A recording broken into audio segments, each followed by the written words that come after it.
Good day, fret friends. We have a lovely project just about to begin, and I'm just going to grab it out of its case. A beautiful SKB case. I really like these cases. Fantastic piece of kit, and we have a Strat, and it's a Fender Strat, and it's a beautiful Fender Strat, and it's a Mexican from a year 2010, I believe. Beautiful colour, lovely mint green pickguard. I love these.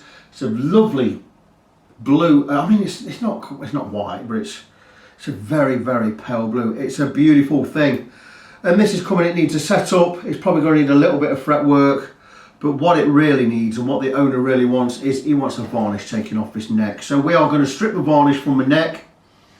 I've not decided we're going to rip it all off. If I do rip it all off, I'm going to rip it off from the back. I'm not going to rip it off from the sides or from the front, because otherwise we're going to get into the decal. I can't rip it off the back either, because we're going to get into that logo bit. So I'm just going to strip it to here, coming up to the headstock.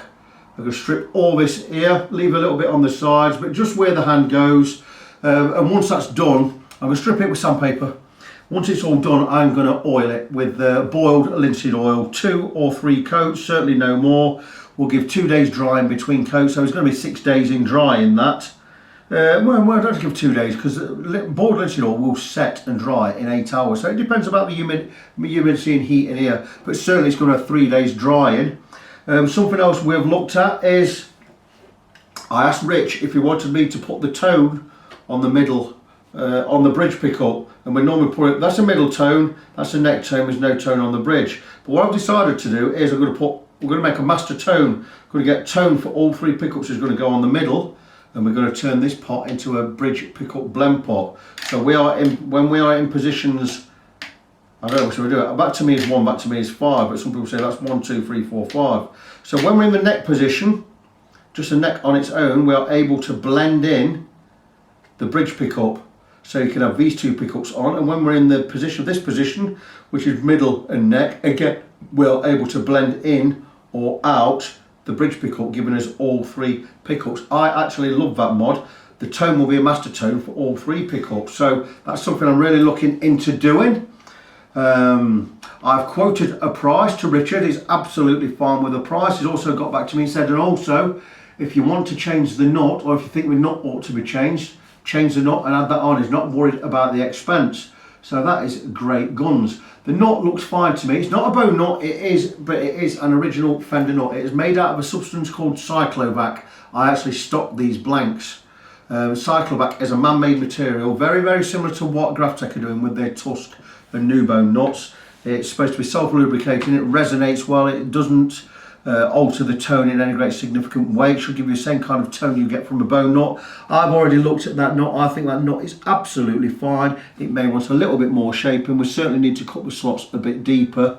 So I've got free rein on this.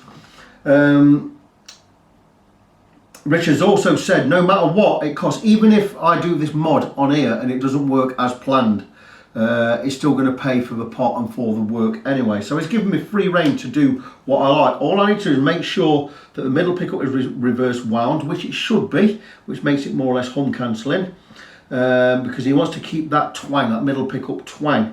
Now I've played this guitar and it sounds all right to me. I don't know if it's my amp or not. I've got an Ignata tweaker amp and it sounds really, really bassy, but I know those amps are really bassy anyway. What I do like about this is it does have the 2-point tremolo system. Now Richard doesn't use a tremolo, so we're going to hardtail this, which is again makes it easier for me. So that's really what I'm going to do. What I've really got to do is I'm going to check the electrics. Once the electrics are, I'm going to have a look inside, see how it's configured, and I'm going to get my wiring diagrams out. I'm going to see how I configure this blend pot on the second tone. Once that's all done and I'm happy with the work, I'm going to crack on and get that done. We're going to remove the neck. I'm going to sand off the varnish off the neck. I'm going to level the frets, and you're going to come along with me. You're not going to miss anything. I'm going to show you everything. It's going to be a lovely project. I would say there is probably going to be a couple of days in this for me. With drying time, it's going to take it into 3 or 4 days. So what certainly would not be going out this week. It's Wednesday today. This guitar, I suppose I will get it ready for next weekend, which Richard is fine with.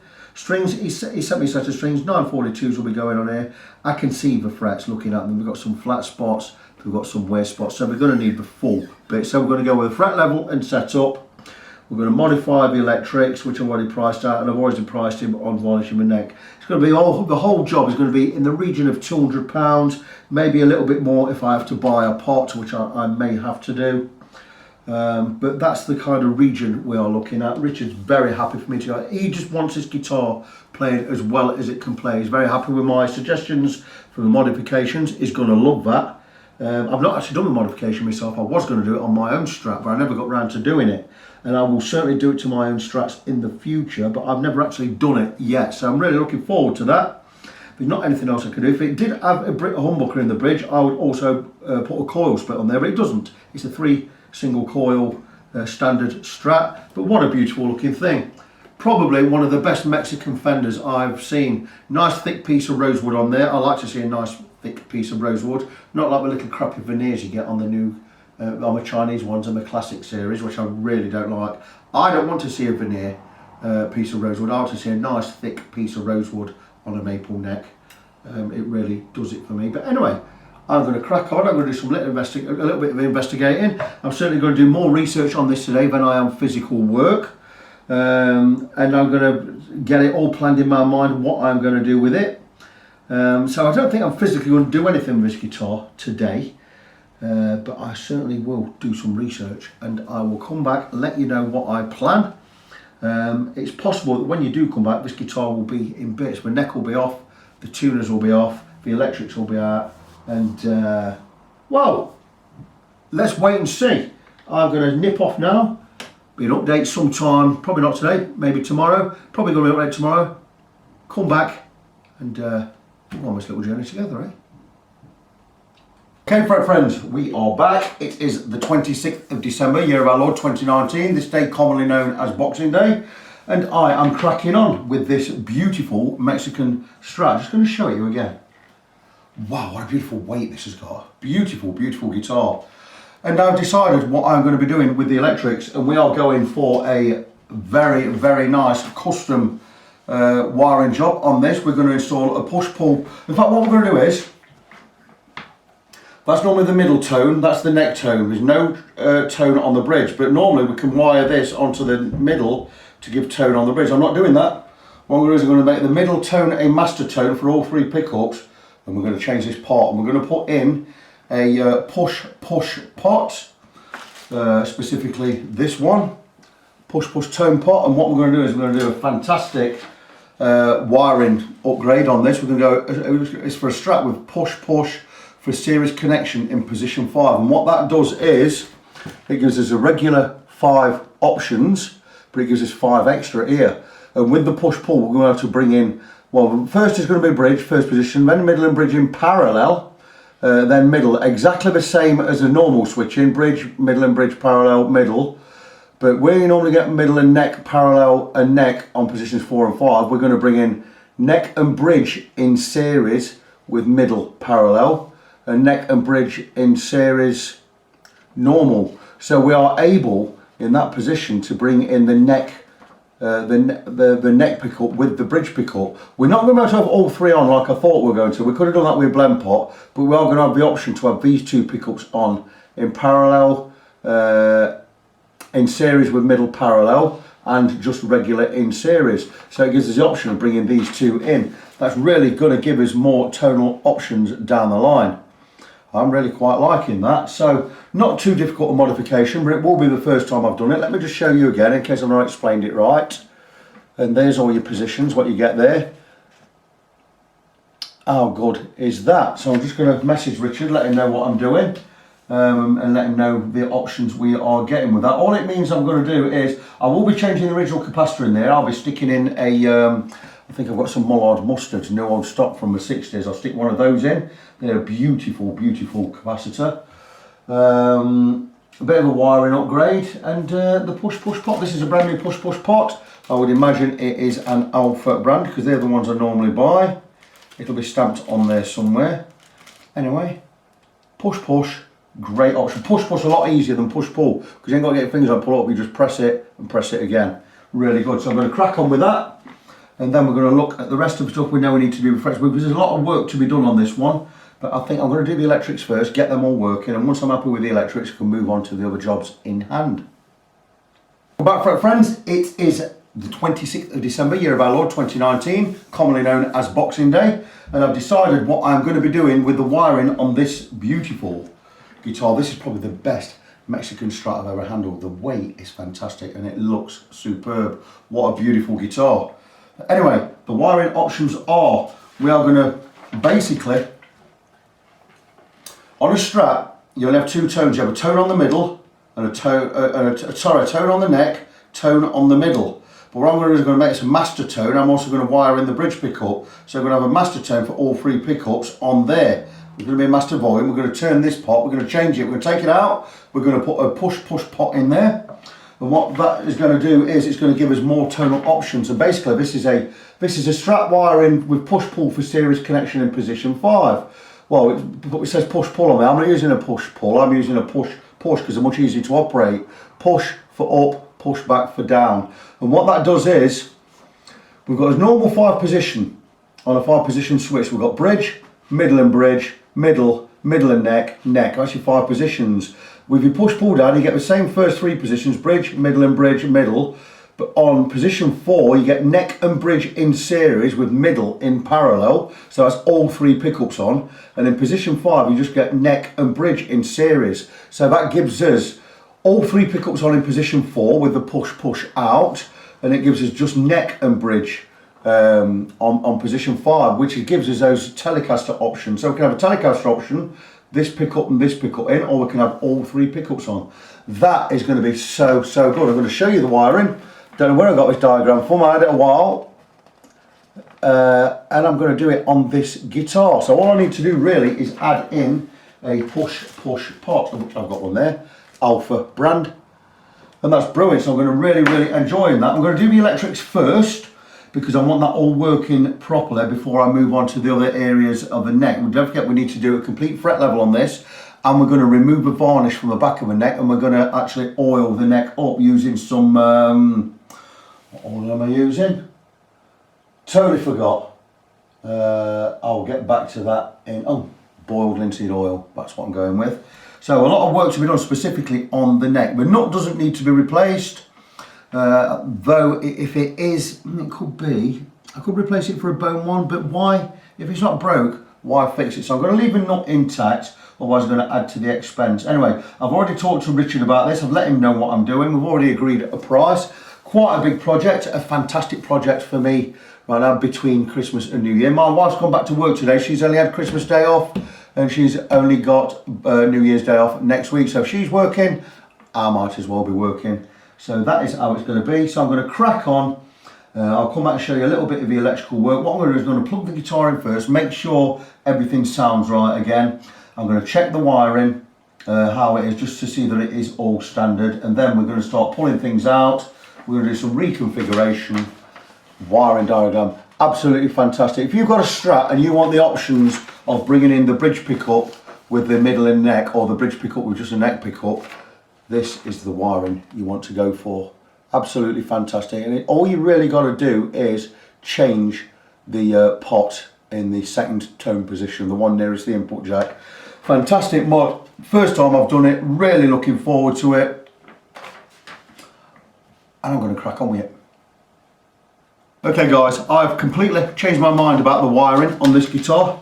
Mainly because I couldn't get the push-pull wiring configuration to work properly. Well, I couldn't get it to work. I think it's to do with the switch, having a problem with the switch. The bridge pickup is not coming on. Now I have ordered a new switch, got one somewhere, which is going to go in there. There it is, we're going to put that in there. But rather than have a push-pull or a push-push pot, we are just going to go with a no-load blender pot. And I'm going to show you the diagram I'm going to go with this time. This is the original diagram I was going to go with anyway. And what we're going to do is we're going to have a master volume with a master tone. And we're going to go with a blender pot. Now it's got to be a no-load pot. I don't have a no-load pot, so I've just gone and ordered some in from Northwest Guitars. And what this does is, I'll explain here. With the blender on full, So no load pot, so this is not working if it's on full. So you just get position 1 is bridge, position 2 bridge and middle, position 3 middle, position 4 middle and neck, position 5 neck. Now if you turn this round to 0, blend it on or blend it on 1, basically take it, the no load pot is in 10, it's not functional at all, it does nothing, so you've got normal wiring. When you turn it the other way, position 1 is bridge with neck faded in. Position 2 is bridge and middle with neck faded in. Position 3 is just middle. Position 4 is middle and neck with bridge faded in. And position 5 is neck with bridge faded in. Or neck with bridge faded in.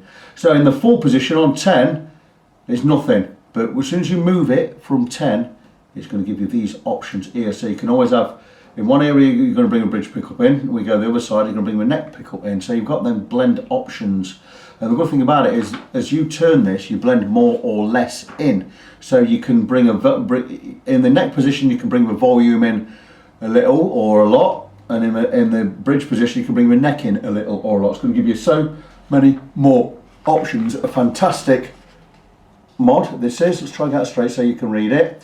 This one also has a treble bleed on the volume there. I might stick one on there. It means when you roll the volume down, your sound retains that high or the treble. It retains the highs rather than normally if you drop the volume on a Strat, it gets a little bit duller. The treble seems to disappear. We put a treble bleed kit on there, which is just a resistor and a capacitor. It will stop us losing that treble. So I might as well stick that on there as well. So that is it. That is the wiring diagram I'm going to be cracking on with. I'm going to blob on it in a minute. I'm going to go over to this bench. Where you can see the one behind me with the spotlight on there so I can see better, and I'm going to crack on and get this wiring done. I'm going to use the original pot for now. Not sure exactly what it will do, but this is not a no load pot, but I've got to wait for the no load pots to arrive. They're either going to arrive tomorrow, which will be Friday, or they'll be a Saturday or Monday. I don't know, so we'll see. But anyway, I'm going to crack on with that. Looks to be a great mod, and I'm really looking forward to doing this one. When it comes to the push version of this, I will try it out on one of my own. I've got some pick guards, loaded pick guards. I'll try doing it on one of my own guitars before I actually do it as a commercial option. So anyway, I'm going to crack on with that. I shall come back and let you know how it gets on, or how it got on, and we'll take it from there. I have done as much wiring as I can do. I've got all the pickup wires on. I've got the 2 wires on for the blend pot. Everything's wired up. The capacitor is all wired on the middle, which is going to be the master tone. I've checked the electrics. Everything's working. We're just waiting for the blend pot to come. Once that's arrived, we've got these 2 wires to solder on there. We've got the earth wire, which I've got on the outside of the pots, just a piece of 22 AWG copper. It might actually be thicker than that. It might be near an 18. I think it is 18 AWG copper wire. That's just around the edge there. So that'll go to the pot. It'll ground all 3 pots. The input jack I will desolder to get it back in the guitar. Checked everything in the guitar. It all fits nicely. Brand new switch on there. Everything is all good. And yeah, really pleased with how it's gone. So capacitor wise, go with a 0.022 Mullard mustard, my caps of choice. That's soldered on nicely, and that's it. It's more or less ready to go on the guitar. We're just waiting for the no load pot to arrive. We can get the earth and these 2 wires wired up, and we can get it all put in the guitar. Just going to stick it in there for now, just to see how things are. Might have to move a little bit of wiring around, but I think we'll be okay. Everything looks pretty good there to me. So there you go, that's it. So just waiting now for the no load pot to arrive. So I'm going to take the neck off the guitar. We're going to look at getting the frets leveled and removing the varnish off the back of the neck. So I think this is what I'm going to be doing. And I've shaped the tape somewhat. I've masked everything off where I don't want to sand. And I've kind of, the unmasked areas are the areas I'm going to be sanding off. So you see, we're going to shape round here and here. I may remove all of this at this end. But what I'm going to attempt to do is keep the lacquer just on these fret edges so we don't get any frets sticking out. If I remove the lacquer there, we're going to have a fret sticking out, and it means I've got to sand all the fret edges, and I'm going to get in with a file and polish them all up again, and that's going to take a lot more time. So I'm going to have a go like this. I'm going to use some wet and dry sandpaper. I'm going to go with 240 grit. Now the good thing is, this is more than I need to remove, but I don't want to remove any on the edge stock. I've just left this extra bit. What I can do is, I can start fading it in up to these edges here.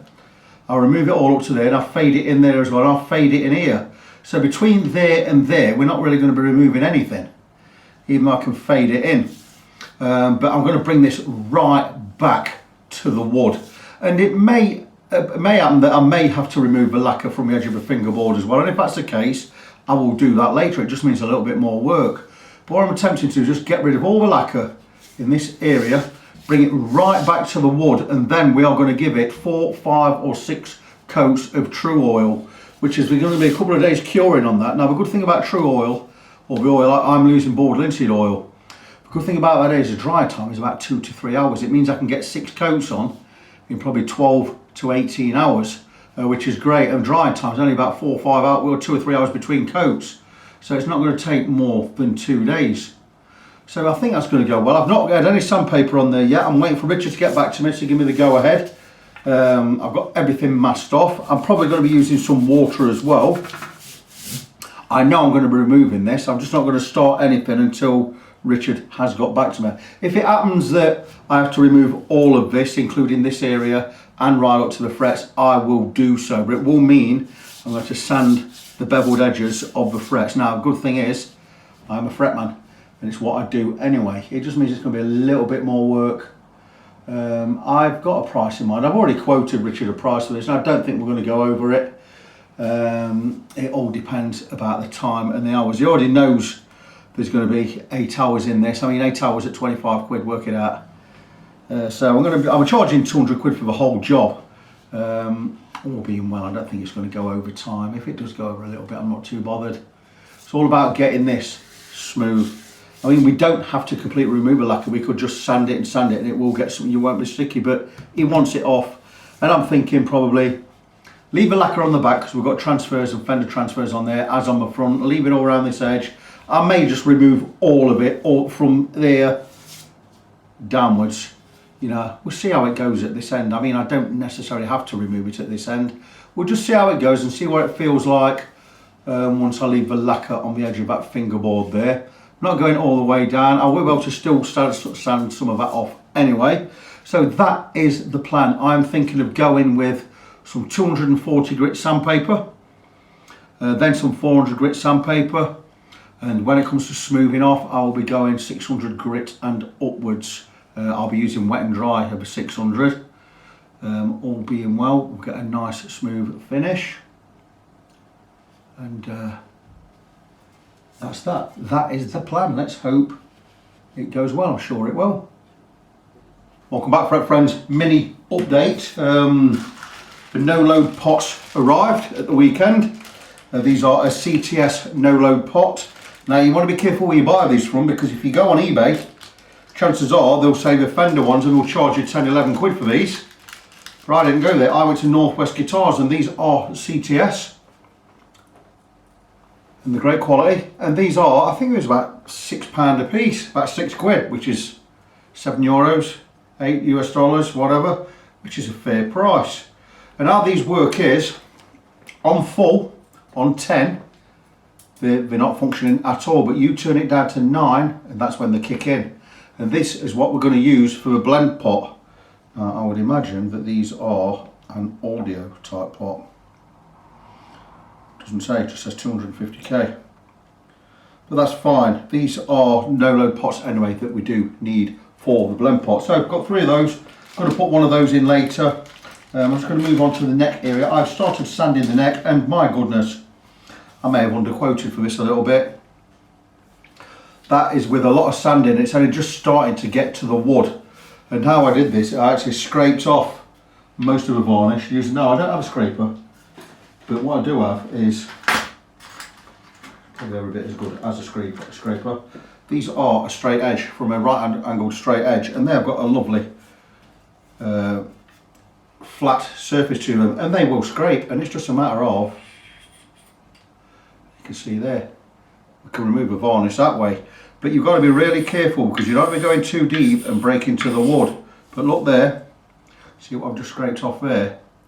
So you've got to be really, really careful, but you take your time, and that's the thing. It's probably where I've under quoted for this because it is very time consuming. But what I'm going to do is I'm going to sand this part. I'm going to get some 240 grit sandpaper in it on a block.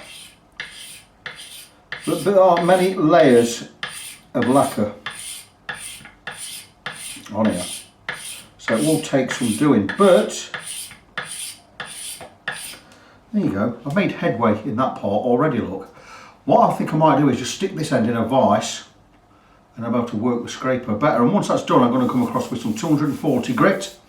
I'll probably go on a block for now till I start touching the wood. Once I start touching the wood, I'm going to just do it by hand, get a good piece of 240 in my hand, smooth it all down, and then I'm going to move it to 400, and I'll probably be alright at 400. I might finish off at something like 600, I don't know, but there is a lot of hours in this. It's a messy job, but one I'm going to enjoy.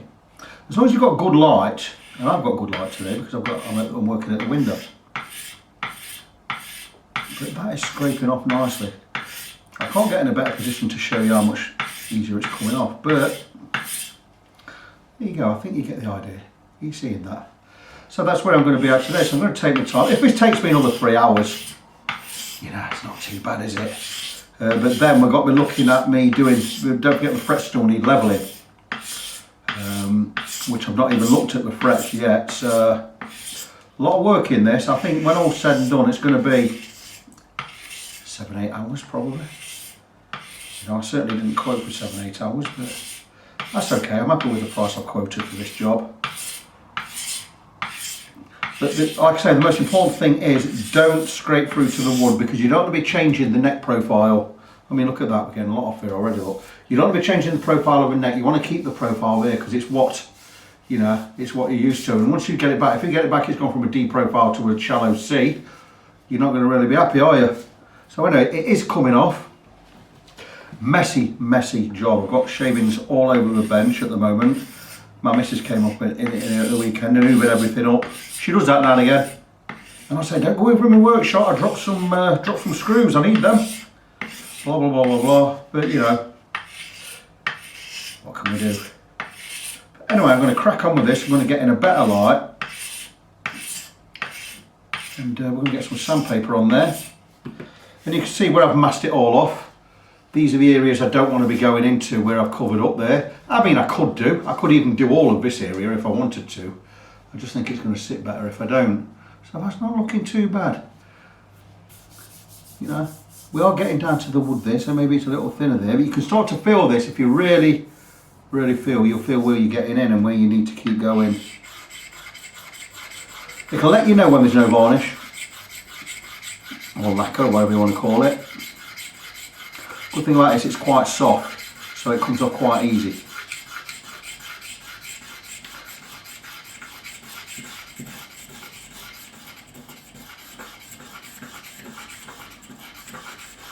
Try to press hard. Look at that, we're moving stuff there, aren't we?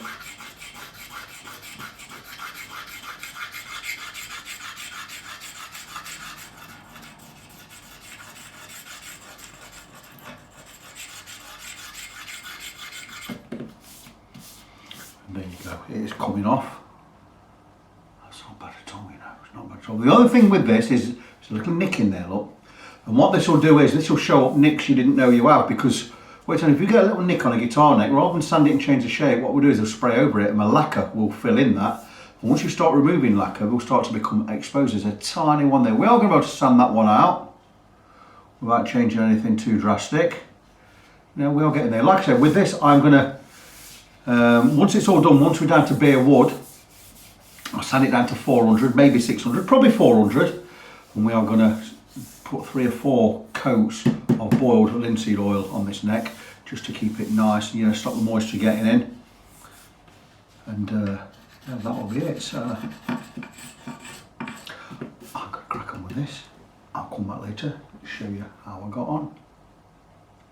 And there we go, looking a lot better than it did. I've got all the varnish off, the areas I need to get it off. These I'm just feathering in ever so slightly. We're not too bothered about the shape of anything there, just as long as we smooth it all in. Same with this end. You know, so now I'm ready to, I can start smoothing this off. I've been across with 80 grit. I'm going to go across, I'm going to use some 120, all by hand, some 240. I'm going to finish off with 400 grit. That'll make this all nice and smooth, and we'll be ready for, what am I talking about? Ready for oiling the neck. What I'm going to do is I'm going to peel off all of this tape, because I don't need it on anymore. We'll see where we are. I'll check the edges of the frets. If I need to smooth those off, which I might do, I will do it with a sanding block, and I will bevel those edges. You may as well stay with me while I peel all this off, because it's going to be a while before it all comes off. See how we are, and you're going to get to see it as I see it. So, there you go. Making a little bit of headway. I need to get in to get these ends off, don't I? If I need to tape up again, I will do. I don't think I will though. See here and how we are. It's all about how the frets feel on the edge as well. Right, this all looks okay. That feels pretty good to me. In fact, it feels fantastic. Better than I expected. I was told if we take all the varnish off, these fret edges are going to stick out. They actually are not, which is brilliant. If I did need to smooth off these fret edges, that is not a problem. I would do it by hand. Just see where we are with this. So the gloss at this end I'm leaving. No need to touch that. It's where we're going to be playing, and it's where the hand's going to go on the neck, and that is smooth all the way up. That's beautiful. So see, I'm going to leave all this here. I'll probably remove a little bit of this. I'll feather it in a little bit. This end is also looking good. Again, a lot of paper to remove. Doesn't matter about getting any oil over this end at all. There's a lot of paper on here because I did it in little bits. It'll take a while to remove this. I will just talk some inane ramblings why you are here. Now the reason I taped all this up is we're leaving the gloss on here because we didn't want to lose any of the logos. And if we'd have took varnish off here, we'd have lost the logos and the trademark and the serial and all that gubbins. So all being well, we're not going to peel anything off we don't want to peel off, and we haven't, and that's all nice. Don't know who that is on there. It could be, let's have a look. It's just from church, it's okay. Catch up with that shortly. So the reason I didn't want to remove anything from the headstock is I wanted to keep all of the official logos intact to show that it is a real Fender. I mean, why would it be anything else? A very, very good Mexican, this one. Why don't I find ones like this? You know, again, I suppose it all depends on the year. I'd be always happy to buy this if Richard ever sold it. God, he would do, and I'd pay me to do all this work on it.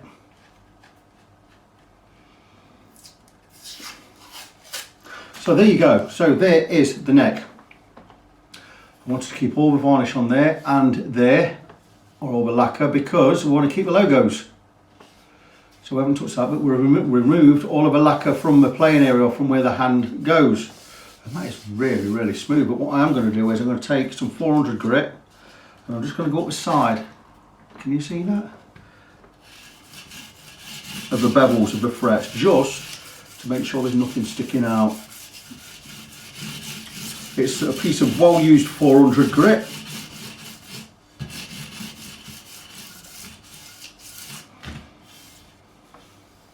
And that's it, and that's really smooth. And I'll do the same this side. Let's say a piece of well-used 400 grit paper. If I wanted to remove all that varnish from the heel end, I could do. Be no great shakes. All I just want to do is just smooth off these beveled edges here. I am going to be levelling and polishing the frets anyway, so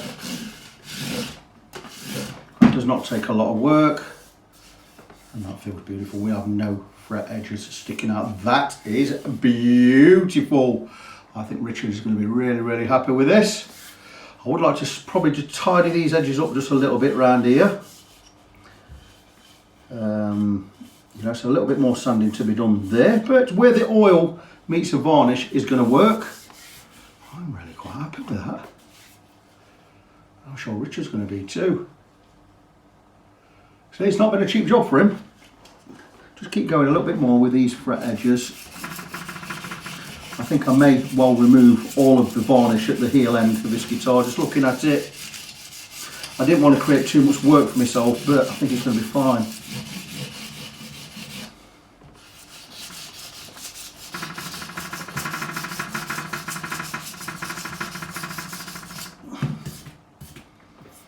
Oh, that's pretty good. I quite like that.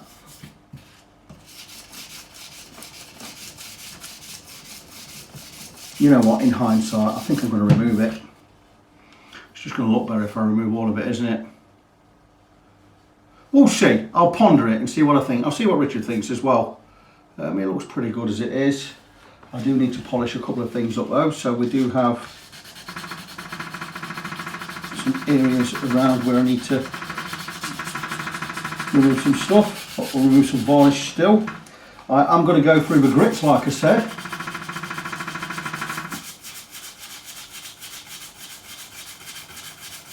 Let's have a go at this. Let's not leave it on.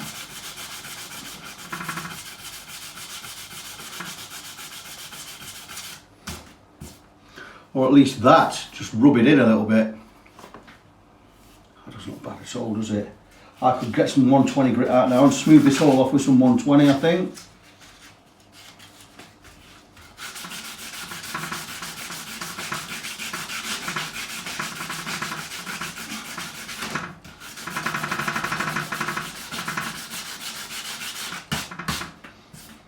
That looks pretty good.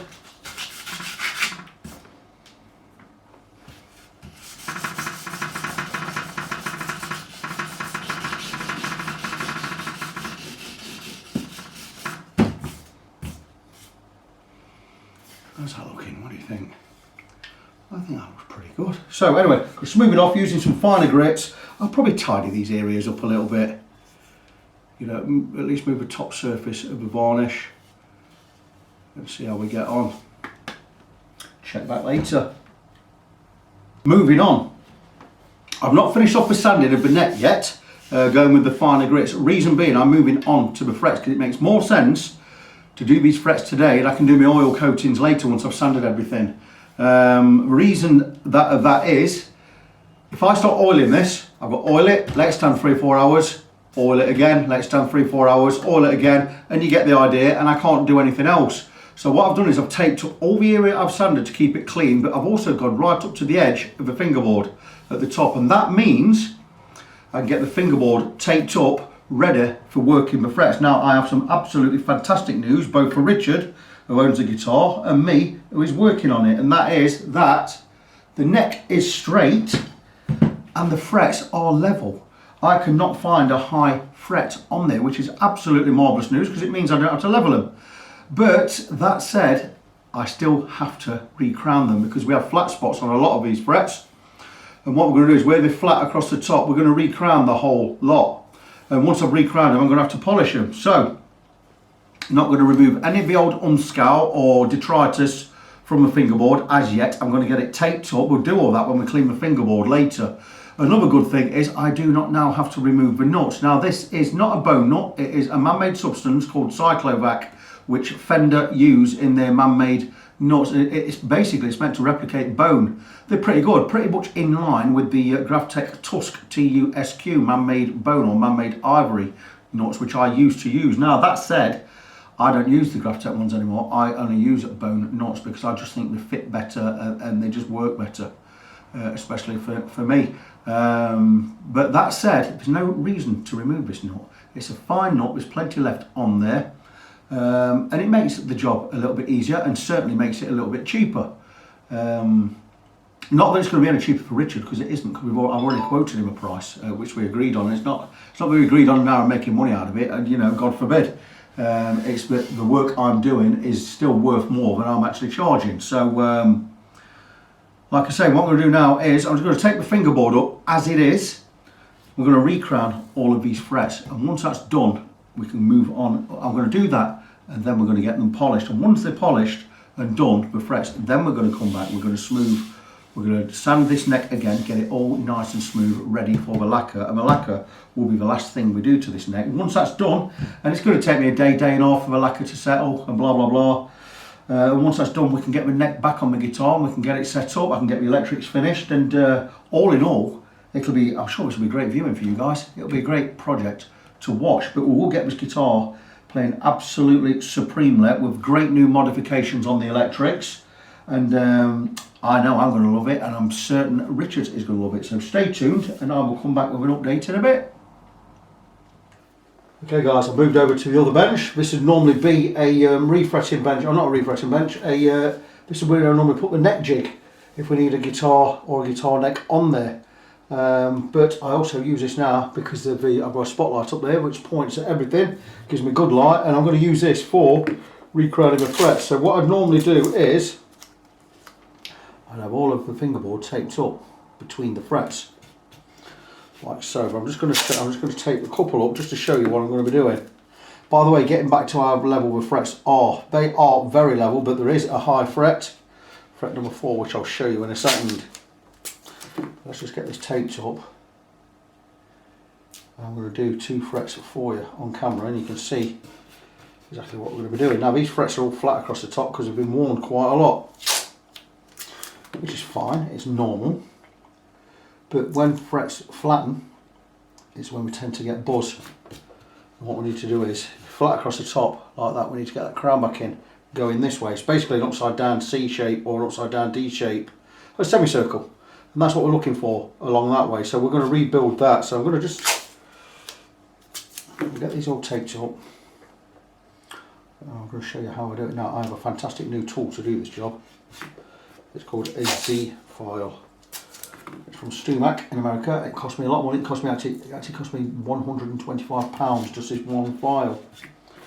Not cheap, but it makes this recrowning process a lot easier and a lot quicker. If I only get 10, well, we'll get more than 10 anyway. If I only get 50 jobs out of it, it's £3 a job, isn't it? It's always worth buying. Almost get one of those once a year. If I get a few stainless steel ones, refrets out of that, even better. But anyway, there we go. We have 3 frets ready to do. Here's the file I'm going to be using. Now, in the old days, in old money, I would have used a 3-cornered file, or a triangle file. Like, well, not like this, actually this. One of these gubbins, 3-cornered file, and each edge is ground smooth. And then we could just go across the fret, and we'd, on the far side we'd angle toward the camera, on the near side we'd angle away, and we'd rebuild that crown using this. And I do like using this, I always have done, but this one makes it even easier because this is a diamond file and it cuts so nice, and it's got a long edge and a short edge, and on the same turn upside down it's got a long edge on the opposite side and a short edge. And what this does is it'll cut the fret, but it will not touch the top. So if we know that all of the frets are level and all the same height, we don't need to touch the top. All we need to do is just touch the sides or remove material from the sides. So I'm going to show you how we do that using this one file. And I'll be using a different file at the end just to smooth these frets off, but this is so good. And I'm going to need a cloth because we always wipe this file once we've used it, and we'll give it a wipe to start with. And you'll see it's nice and clean, and it's just a matter of 3 or 4 strokes, turn it over 180 degrees, 3 or 4 strokes, and you'll now see there's just a thin blue line down the centre of that fret, and that means the fret is now crowned. And then what I'm going to do is I'm going to take my crowning file, which has an arc built in, and this, we're just going to use this just to smooth off and remove any burrs.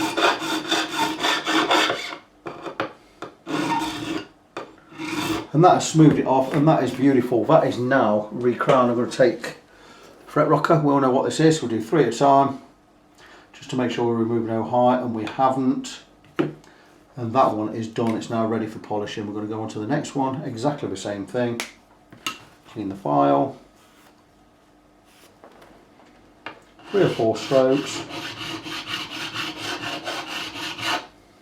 Again, turn it over 180 degrees.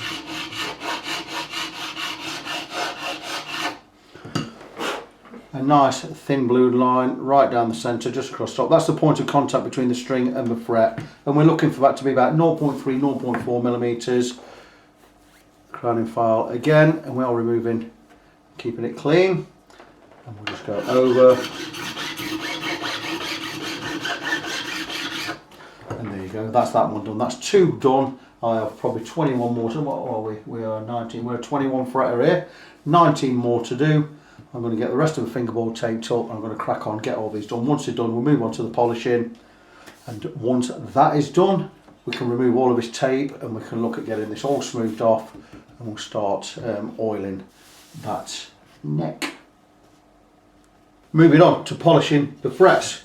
And I've been across with some quite a coarse grip. This is a 400 grip. What this does is, where you've got the flat spot, well, not so much flat spot, where you've recrowned, you've still got a tiny flat spot, and it just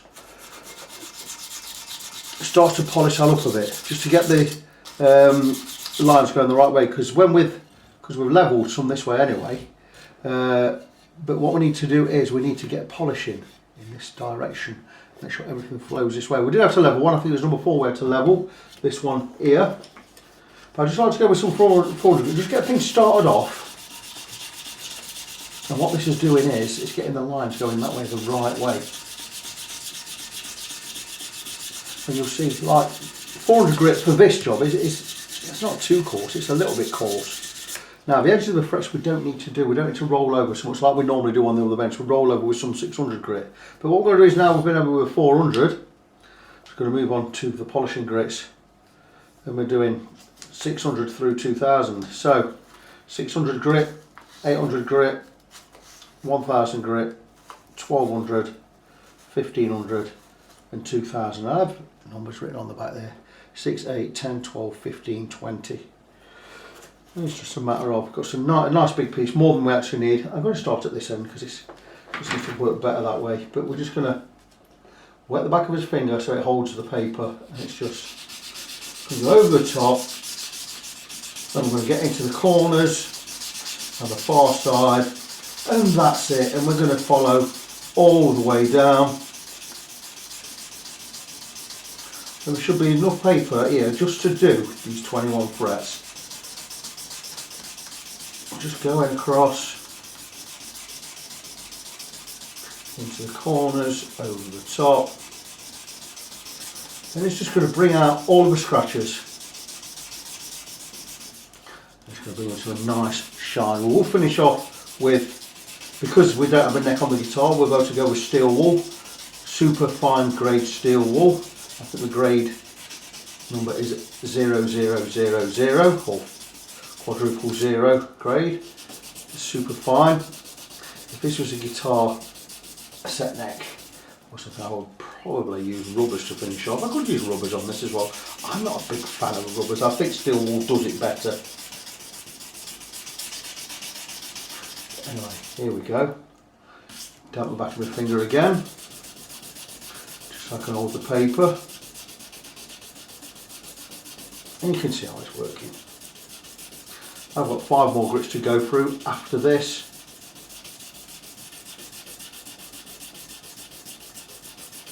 And it's a tedious job, and it does make your shoulder ache a little bit.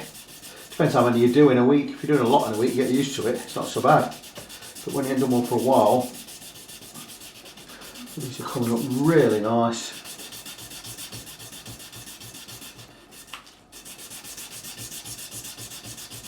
Anyway, you see how that works.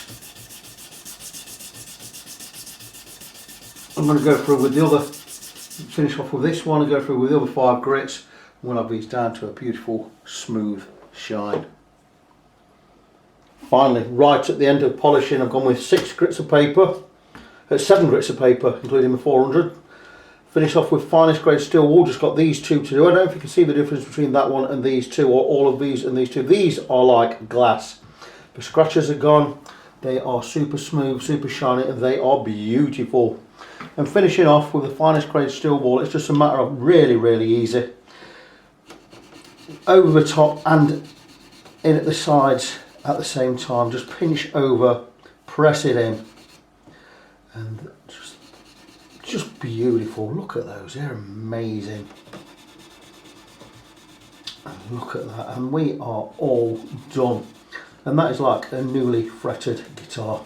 The frets have now all been reprofiled, levelled and profiled and polished. Beautiful. Now you see why we covered up the back of the neck, because I have not sanded this smooth enough to varnish it yet. Well, I'm not varnishing it. We're going to put 4 or 5 coats of linseed oil, boiled linseed oil in there, just to keep it, just to seal it. It's not going to be slippy though like it was before with lacquer. So that's why we covered that up, because when I remove all of this, remove that, the neck is still going to be clean, and then we can sand it and then oil it. So look at that. How good do they look? Well, I absolutely guarantee they look fantastic. I'm sitting right here right now, so I'm just going to start peeling off a little bit of the tape just to show you where we are. And I didn't put a strip of white tape down the edge like I normally do, so it's going to be a little more difficult to peel off. I have to do each one individually, but look at that. Wow, just amazing. So these frets are beautiful, and that's it. That's as much as we have to do with the frets. I can peel off all this outer layer. What I'll do then is I'll clean up the area before I peel this tape off, because I've got to sand the neck again. I've already done it with 80 grit to remove the lacquer. What I'm going to do then is I'm going to go through 3 more grits. I'm going to go with 120, 240 and 400 grits. Sandpaper, just really smooth that wood off, shaping these areas where I've blended it in, and we can look at getting the oil on the neck. So I'm going to, off camera, I'm going to peel all this off. I'm not going to treat the fingerboard with lemon oil just yet. It's something I'm going to do once we have finished off the neck. So a lot of work gone into this, probably more hours than I've charged for, but that's okay, it's absolutely fine. I like to give it value for money, and of course I want the job to be beautiful. Oh, those frets feel so good. They're not even sticking out the edges like I thought they might be. That's fantastic. I have a big thing on at church tonight, so I'm knocking off early today because I need to prepare for that, but I just want to show the neck with the fingerboard scraped, oiled and clean. Nearly dropped it then, good job I didn't. But look at that, look at the frets. Frets have been levelled, recrowned, polished. I soaked the fingerboard in mineral oil, which you know is lemon oil. Got all the crap off there, gave it a good scrape, re-oiled it and cleaned it all up, and look at that. The frets and the neck look absolutely brilliant. So tomorrow I'll be peeling off this tape. We'll be sanding down with more grits of paper to get this all nice and smooth. Once that's done, we're going to treat this with 4 or 5 coats of boiled linseed oil. I'll be giving 2 to 3 hours between coats. I'll be doing it over a 24-hour period. Should imagine 4 or 5 coats will be enough, and once that's done, we can get it back on the guitar and start getting the guitar set up, and it will be ready to go out by this weekend. Okay guys, you can now see the neck sanded. I've got a little bit more sanding to do, but we have the fingerboard all done. Still needs, I'm going to, obviously we're going to get another coat of oil and another clean before we finish it, because not quite finished yet. Now this I originally sanded with 80 grit. You can see where I've sanded. We've shaped it off here. I did take these edges off as well. I've left the original lacquer there because I want to keep the marks on there. Also I want to keep the stamp marks on this end here, and also this end, keeping all the logos and the gloss and everything so we know what it is.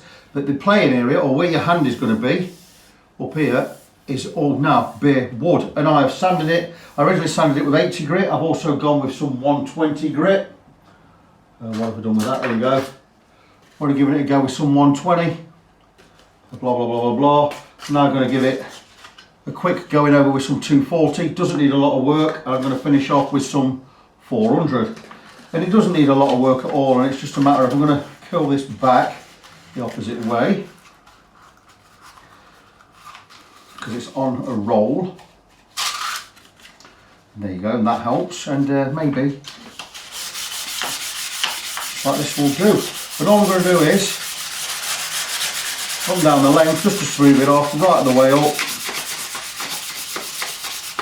Doesn't need a lot of work at all. This is just to remove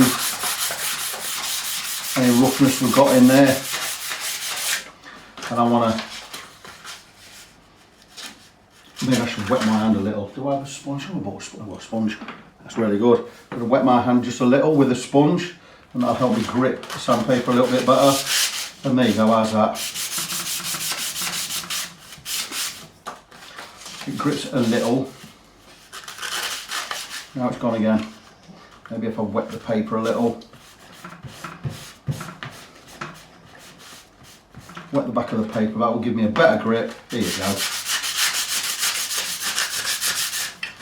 And that really is all I need to do. And that's going to be as much as it needs. Finish off these edges here.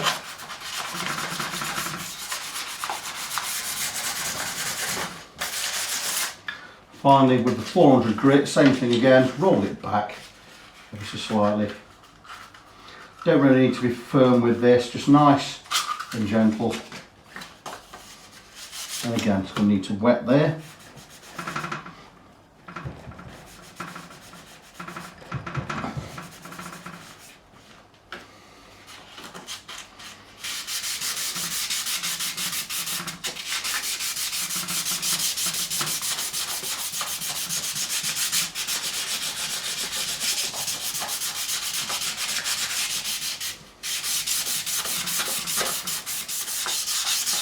Turn it round, just finish off.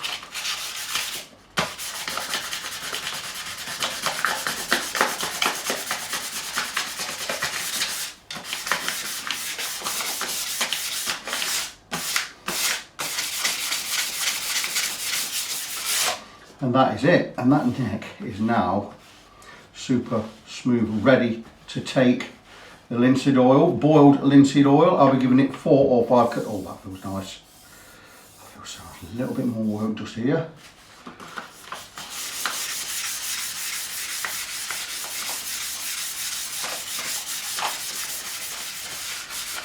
What I'm going to do is I'm just going to clean off this neck with, I'm not going to use any white spray or anything, I'm going to use some naphtha. I could just use water, just a bit of water on this sponge, that's nice.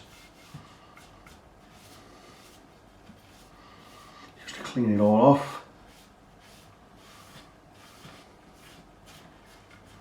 And that is it, and that neck is now ready for the boiled linseed oil. I'm going to just dry fit it to the neck pocket again because I've removed lacquer here. It may be a little bit of a loose fit. That's going to be okay.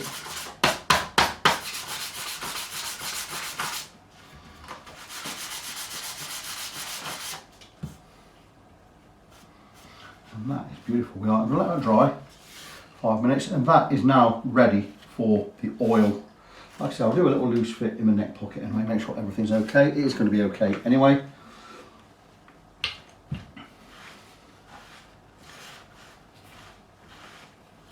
And we are ready for the coats of oil. I'm going to give it 4 or 5 coats of boiled linseed oil. It's a little bit rough there. Maybe I could just smooth that off a bit more. But it's probably because I've just put the water on there. I'll let it settle 5 minutes and see where we are. I'll get this nice and smooth. Most areas are beautiful. A little bit rough around there. So I'm going to carry on smoothing this off. Once I'm happy with how smooth it is, I think it was nice. Once I'm really happy with how smooth it is, I'm going to get some oil on there. Well, I've had to put my remote all the time. There you go. While I'm waiting for coats of linseed oil to dry, the frets are slightly now sticking out because I've removed the varnish or the lacquer. The frets are protruding ever so slightly on this edge, and we're going to dig into your fingers. And I'm just taking a flat sanding block, rubber sanding block, some 400 grit on there. It's just a matter of going up the edge of the fingerboard and just cutting into the bevel. Like so. So just re-beveling, nice and smooth. You'll feel it go. And that way, you're going to get these frets sticking into your fingers when you play up the fingerboard. And that will be more than enough. I'm going to take a bit of rag with some tiny bit of linseed oil still on there. Well, not rag, it's kitchen roll, but we're just going to run it right up. Just re-oil that edge. And that feels lovely and smooth now. We're just going to put that in. That's really good. I've given it 1 coat of linseed oil so far. Going to give it 4 to 5 coats. They're just good enough there. You're going to feel a tiny bit anyway because the lacquer's been removed, but that is pretty nice. I may have to round over these edges again. I don't know. We'll see. We'll see how it plays when Richard gets it back. I'm just going to turn over this way.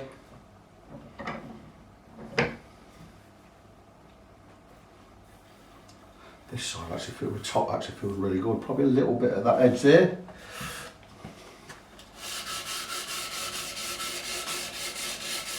It will let you know.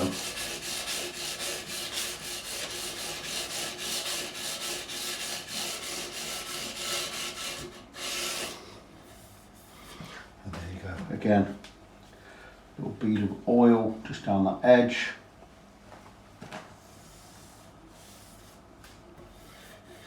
Doesn't matter about linseed oil getting on the fingerboard. If anything, a bit more good than bad.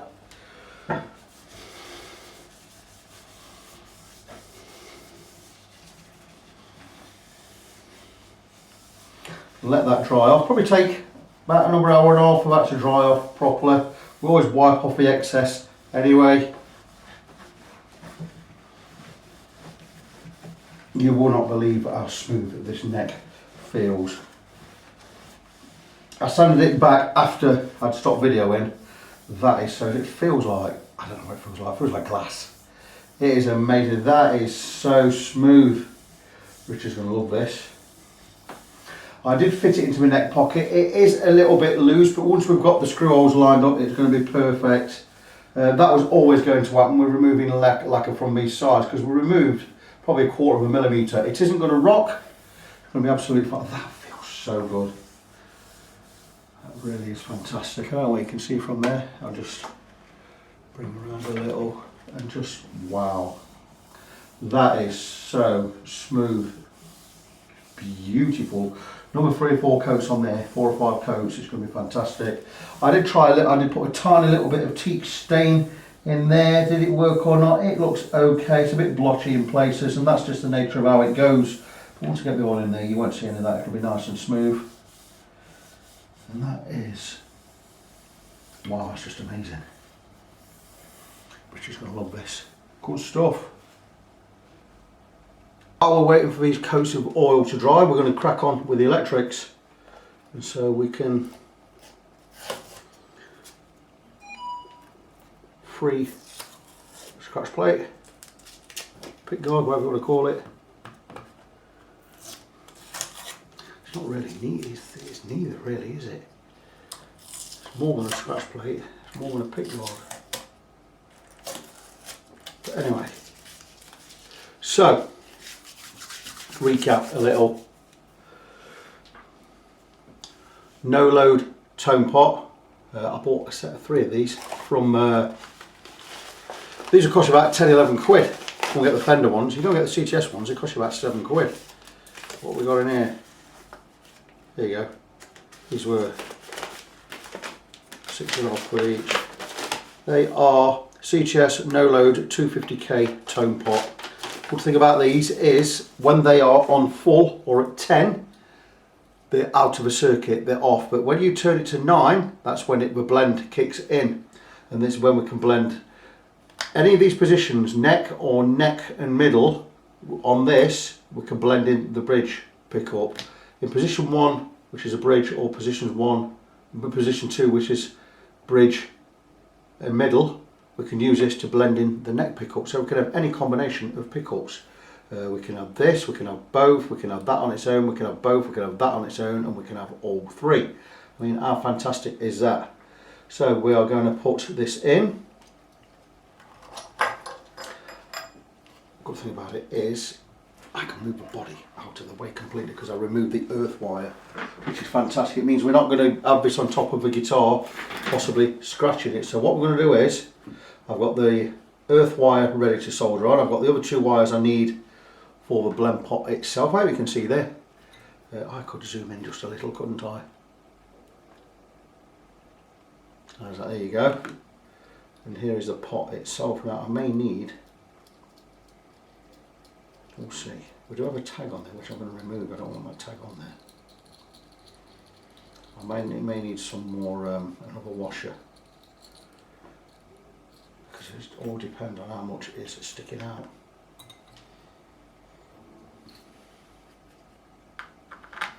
Fits in nice. I've got too much protruding there. We're going to need,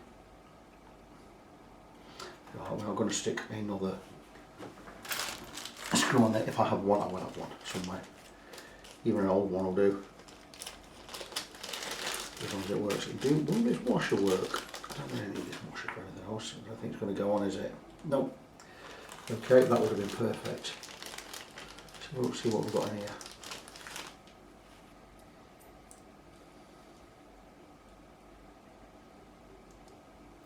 Is that the wrong thread? That's the wrong thread.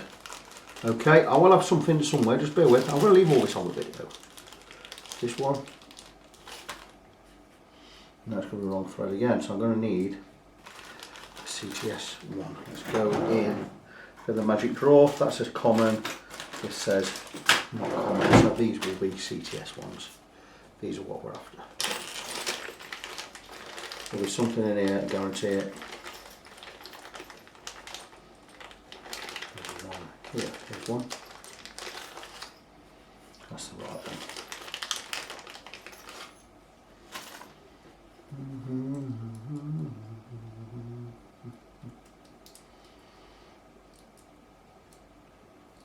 There you go, we're there.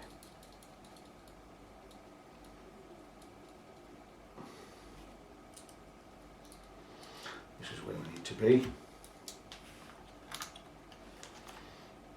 Okay, a little bit more.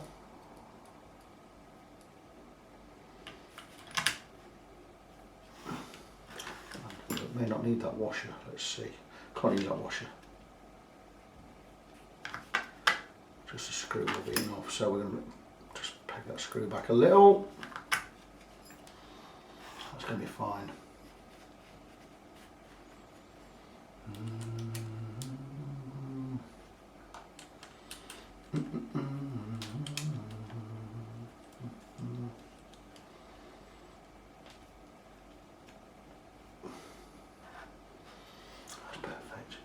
Just like so. I do have a great tool for tightening these. This is great because this is a knob puller and a thread tightener. There you go. Great piece of kit. Can't remember where I bought it from. It costs about 5-6 quid. Just to tighten that up. Are we good there? That's perfect. Okay, we're going to bring that round. Got to bend this right around there, and that's going to solder onto the side there. Let's go round again.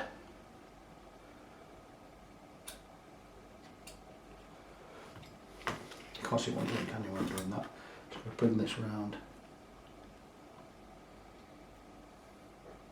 And that's the earth wire, or the ground. Bring it over. And that's giving me enough spring to bring it right back there.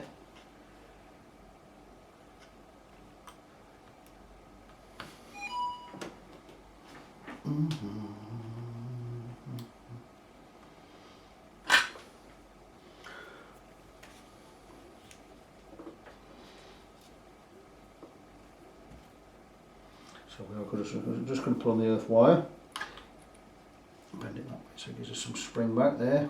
There you go, that's fine.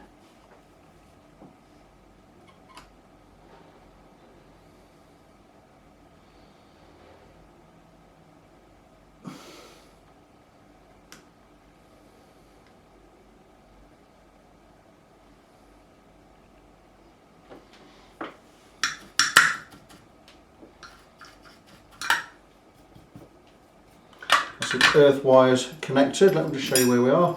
Earth wire from pot to pot to pot. They're not going to get in the way of anything. I don't believe we're using that lug. Just grab my diagram. Very simple diagram, this one. So, no. Bend that one down because that's not being used. How good is that?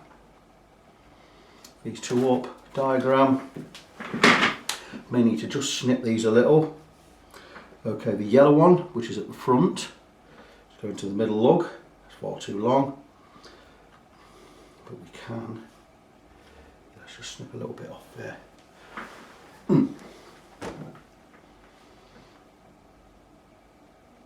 First one, we go to the middle lug, see where we are, bring in, just snip a little from there, centimetre. That's very good. This one will be going on first lug again. A little bit too long.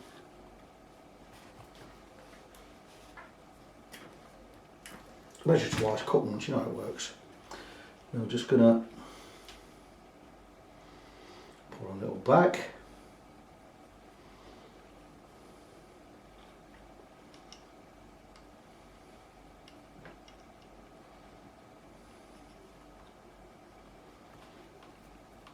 Back and round.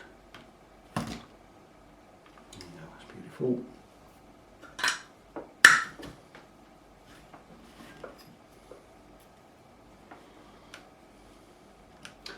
Soldering iron really, really hot.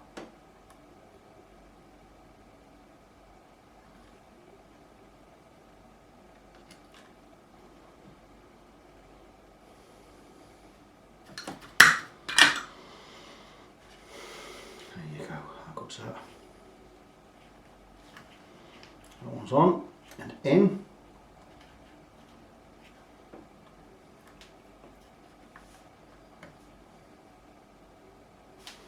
Back a little. I haven't got all this on. Is it on camera? On camera. Oh, this yellow one's not pretty tender, but it was. Okay.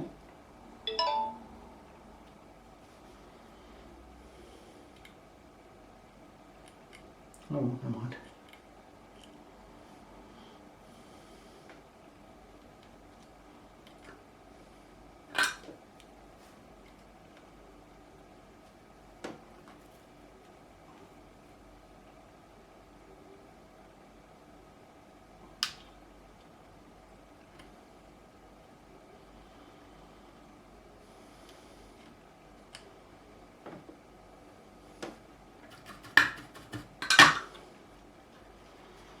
Go. That's a blend pot in. That really is that simple, just 2 wires. That's fantastic. So all the wiring is done. Obviously I need to sort this out. I'll get on that in a minute. I'm going to undo these 2, but I'm going to test this out of the guitar. Make sure everything is working fine. Sure it will be. No reason for it not to be.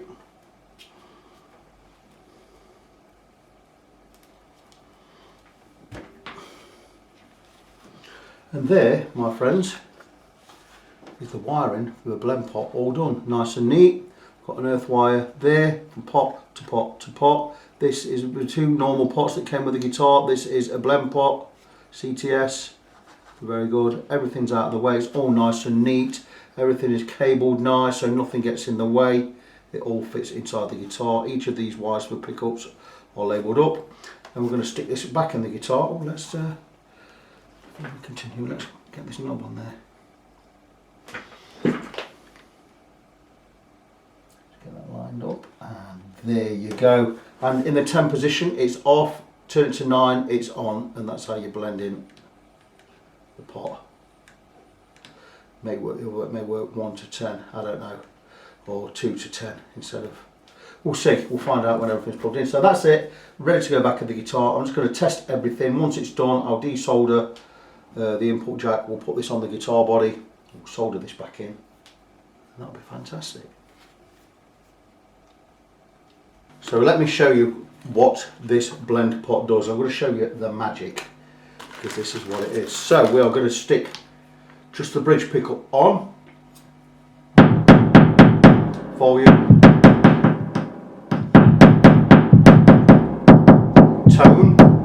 Tone on the bridge.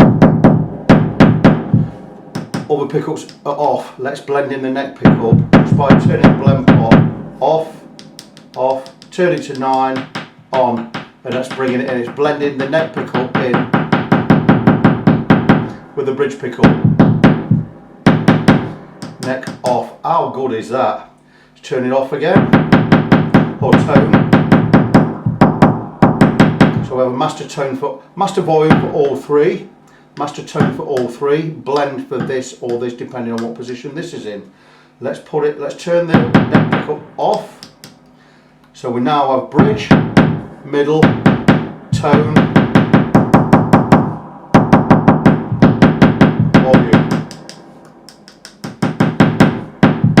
Neck pickup's off, let's bring the neck pickup on. Neck, middle, bridge, all three pickups on. Middle, no matter what you do, middle only, that doesn't affect anything. Tone, volume, position 4, blend pot off, we should have neck and middle,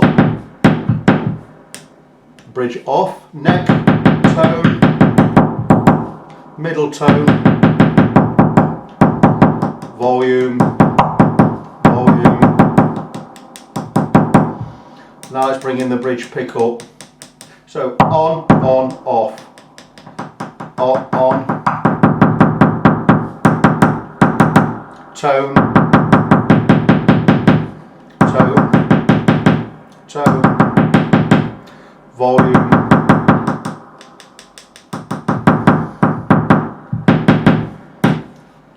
last position, neck only on, middle off. Let's bring in the bridge. Neck, bridge, middle off, tone, volume. So we now have the ability to blend in any of this position there or this position here. We can blend in the bridge pickup. Middle is just middle. This position here, just a bridge. If we want to, we can blend in the neck pickup. In this position, bridge and middle, we can also again blend in the neck pickup. It gives us all those combinations. A great mod indeed, one of my favourites. Fantastic for a Strat, opens up so much more options. I suppose I could, if I have one anyway, stick a treble bleed on the volume so we don't lose, when we roll off a volume on the bridge pickup, we don't lose that top treble. It doesn't become less trebly. If I've got one laying about, I'll stick one on. I'll do that one as a freebie, but a fantastic mod. I really love this modification. It's the first time I've actually done it, but I really do like it, so I will do my own like this one day. And there you go, there is a blend pot mod for a Stratocaster free pickup Stratocaster. How good is that? We love it. Okay guys, we are coming towards the end of this project, and what a great fun project it has been. You'll notice I have put the guitar back together, tuners are back on the headstock, neck is back on the guitar, pickguard is back. I did, we all know I did the blend mod on there. Not only that, I took the pickguard off again. I'm sorry I didn't show this or video it, I've been so busy. I did put a treble bleed circuit onto the volume. What a treble bleed circuit is it's a resistor and a capacitor wired in parallel, and what it does is it stops you losing the highs or the treble when you roll off the volume, particularly on the bridge pickup. Normally with something like a 0.001 UF capacitor and a 150 or 200k resistor is used. I've always been using them, they're fine, so I soldered that in this morning. So we'll have no tone roll off. You don't roll the volume down and you start to get a little bit muddier, and the more you roll the volume down, the muddier it gets, and you lose that top end. You won't lose that top end now. So the modifications on it are brilliant. We've got the blend pot, which blends in the bridge or the neck pickup depending where you are on this switch. So you can have any combination of pickups, that one, all three, these two, those two, that on its own. If you want any of them on their own, you just have any combination of pickups at all. In the 10 position on the blend pot, 10 is off. As soon as you roll it off 10, as soon as you get close to 9, it blends in whichever one you are. If you're on the neck end, it will blend in the bridge pot. If you're on the bridge end, it will blend in the neck pot. So 10 is off.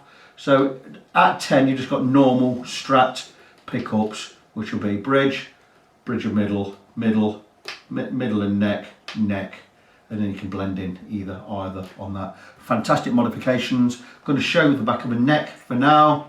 I gave it 5 coats of oil. I completely stripped it bar the headstock. Only the headstock has not been touched. Everything else has been stripped bar the bit where the heel is.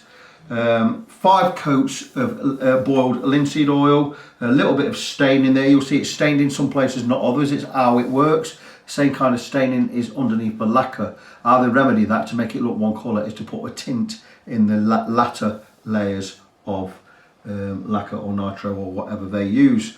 So yeah, fantastic guitar. Linseed oil, the fingerboard as well, just to seal everything in. What it needs now is I'm just going to clean up the bridge. Once I've cleaned up the bridge, I'm going to remove the back plate. We're going to get some strings on. I'm going to cut the nut slots, get it all strung up, get it all tuned to pitch, and that's it. Finalise the setup, and we should tomorrow be good to go. What a fantastic project this has been. Really pleased with how the work's gone. The neck feels, my goodness, it feels amazing. No sticking there at all. I know Rich is going to be pleased. What I also had to do was sand and file all of these fret ends because they, once the lacquer had been removed, they were sticking out. So I had to file all those around, round them off. They've been levelled and polished anyway. Levelled, recrowned and polished. It's like a new neck. It is just amazing. I know Rich is going to be pleased. We kept the nut intact. So I'm going to get some strings on and finalise the setup. Probably not going to film much more. You know, because time is of the essence. I do have some jobs I need to complete. We are Thursday afternoon, or well, Thursday evening, it's about 5 o'clock, tea time. I would like to get this one and another one done by the end of tomorrow. I'll be working through tonight, so chances are I can come back and show you certain things with this guitar. I'm not going to apologise for the light. It is winter. I'm using artificial light. I may move over to the other bench just so you can see things better, but what I'm planning to do now is get some strings on. We're going to cut the nut slots once we've set the radius at this end. We're going to set the radius at the bridge, get all the intonation set right. Once that's done, we'll set the action at the 12th fret. Make sure everything's all right there. We'll set the relief in the neck. Now, I've already took a chance thinking we'll have enough relief. Anyway, I've set the neck dead straight. With string tension, it should give us just that right amount of relief. The truss rod is at this end. It's a bind if you get it wrong. So we're just going to pray that it's right from the off. Once all of that's done, it's then we cut the nut slots to the correct height above the first fret. The frets are beautiful. They are not flat anymore. They are beautifully crowned. Really, really pleased. I love my fretwork. I'm really proud of my fretwork, and I should be, because I'm good at it. Anyway, I'm going to crack on, because time is of the essence. I will come back and update you as and when. Stringing a Strat with these old style hole down the centre of the post machine heads. Now, I love these machine heads. These are one of my favourite machine heads because I can show you, because it's just so easy for me to string these. So what I do is the first string, or the sixth string, you're going to have about one length go in, so I'm going to want about 1.5 length wrap around. So I'm going to cut that 1.5, and that is 1. You ignore the first one, you go 1.5 more, and what you do then is you stick that straight down the hole, round, and this should then give you about 2 turns round the post. You're not going to need any more than that. You probably don't even need that many on the 6th string. There you go, that's nice there, and it's just bring it round. I like wraps round posts. I'm not one for, I really do not like locking tuners. I know you put less wraps around the post, but the thing is, with locking tuners, once you get to this angle here, and if you need to loosen it again, tighten it up again, I guarantee it's going to snap on that corner there. Always does it. Horrible. Not for me. Locking tuners don't keep your guitar in better tune. They just mean you put less wraps around a post. Now you watch as I go along with these posts. Normally I get a good 1 on there, I've actually got 2.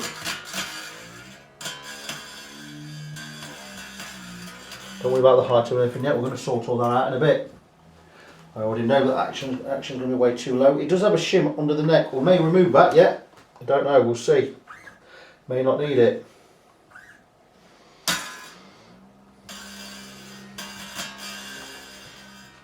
Just stick a tune on there just to see where we are.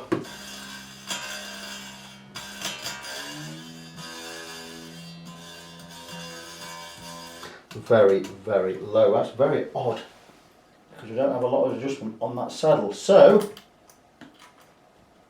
I think we're up here before. Maybe there should be another shim under that part of the neck. I might consider that actually. No, I don't need another shim, I need the shim taken out. Let's get the strings on and see where we are. So first one on, 2 wraps. I'm going to do exactly the same with the next string. So do a little bit more, a little bit extra wrap. I'm not saying this is the right way, this is how I like to do it. It's the way I've always done it. I've never been shown how to do it, it's just the way I've always done it. It works for me and I like it. So,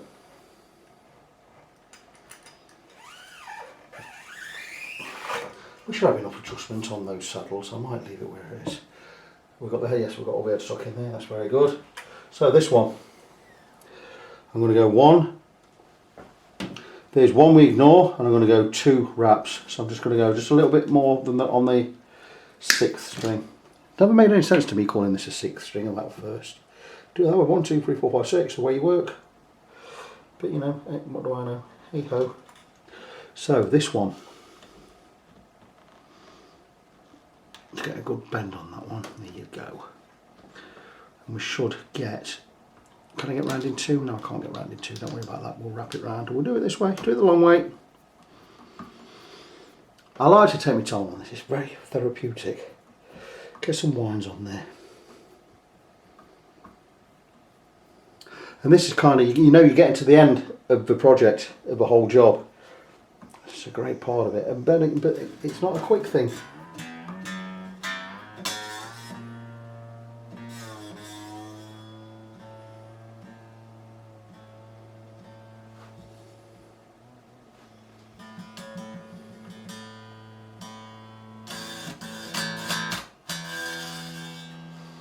Sort all these saddles out in a bit. Oh god, that's the what the heck is happening there? Let me get an Allen key out. Because that one's all over the shop.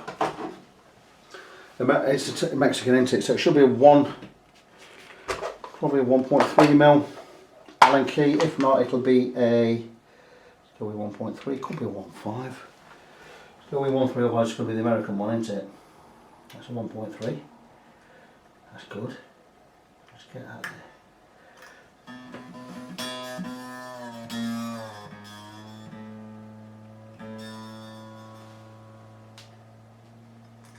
See how much higher we can get that.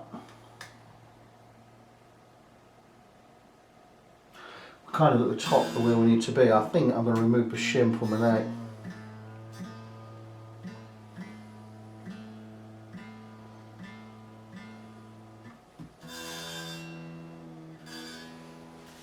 See how much higher we can get the E string first. If we can get it in the ballpark, then we'll no need.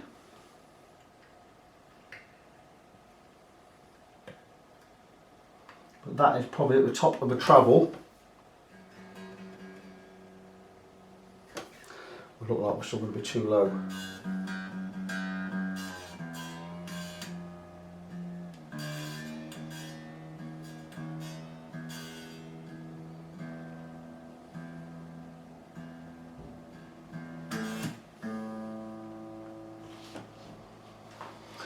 So I know you can't really see what I'm doing, you're just looking at a headstock there. Yeah, that's a bit unfortunate, but that's the way it is.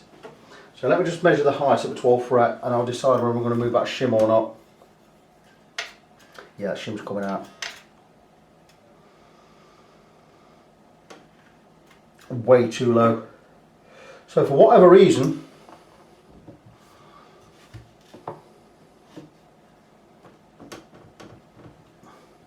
the action is a lot lower than it ought to be. I'm going to remove the shim from the neck and I will come back and we'll go back on these strings and I'll show you how we go on.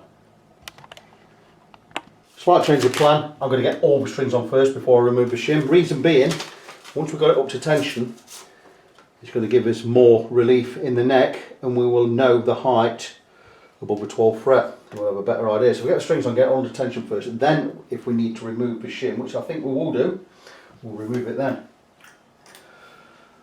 Very, very odd. I've had this happen a few times where you take a neck off, put it back on, and it just totally changes everything. Oh, very strange. Right, coming to this one. First one blank, 1, 2, 2.5. Another extra turn on there. You can see where I'm going with this, can't you?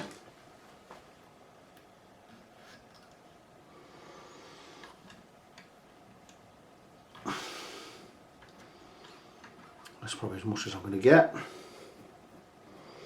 I'll do the same on the next string, same amount of turns. When I get to the second string, or the fifth one we're going to be thinking, I'll put 4.5 turns on there, and this one I probably won't even cut it.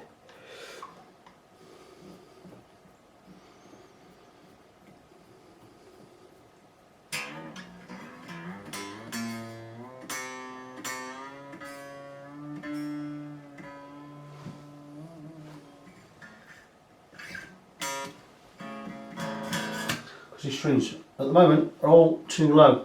I'm at the top of the adjustment on the saddles. I think I can go a little bit more. I don't like having them right at the top. Let's see where I can go on this E string. I mean, I could always put some longer bolts in. I do have some stock Fender bolts, but look at the action there. Let's have a look again. 1.5, and that's as low as we can get it. I'm not saying it's too low, it's just I'd like to have a little bit more adjustment than that. So we're definitely going to remove that shim.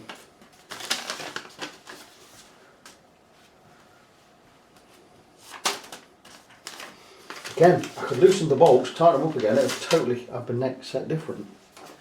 You know what I would really change? I've not removed anything from the bottom of the neck. I left all the lacquer there just so it doesn't alter anything. Could I remove the lacquer? Would that sound it lower? I'm thinking remove the shim. It doesn't need the shim. There's a Rizzler paper shim and a little bit of thin paper. Remove that. It's going to be 1/4 millimetre. It will give us another probably 0.4, nearly 0.5 millimetre at this end. Okay, this string, we're still where we want to be. 1, 2, 3, 4. We're going to cut 4 lengths.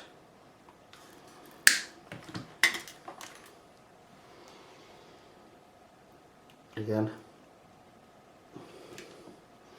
wraps round posts. Should just be able to get this one over. That's 3 at least. See what I'm saying? We're doing one more on each subsequent machine head. You know, 2, nearly 3, 2.5. You got 4 there, probably 4 on there. We're going to have 4 or 5 on there. We're going to have a lot on there.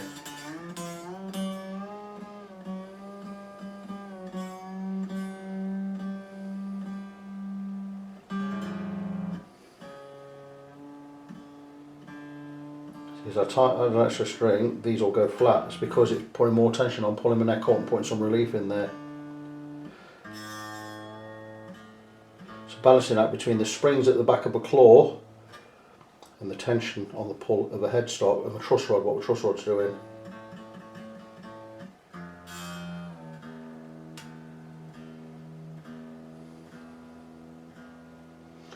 Once I've got to tension to pitch, we may find that we're a little bit over here. I do like to have a little bit more adjustment on the saddle bolt, so I'm personally thinking we don't need that shim. Okay, we're up to 1.75 there, so we might be okay. I don't see why that shim's there. It's not needed. Totally not necessary. In my experience, it's just not necessary. Anyway, you can see how I'm going with the strings. 2 more to follow. We've got a 1046 set on here. The owner's preferred string gauge for a Strat. I have 11s on my telly. I like a set of 11s, nice and beefy. 1149s are my chosen. Strat wise, I don't know, I don't really play Strats, even though I do have them right. 1, that's going to be 2, it's going to be 4, it's going to be 5. Right, I'm going to cut a couple of inches off there. Don't need all of that. But again, get some winds around posts.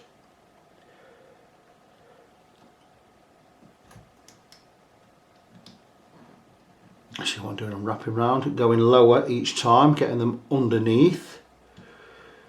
Look at that, we've got a good 5 there. You see how much. Can't even see a lot. I've still got another one. I'll get another, probably 6 winds around that one.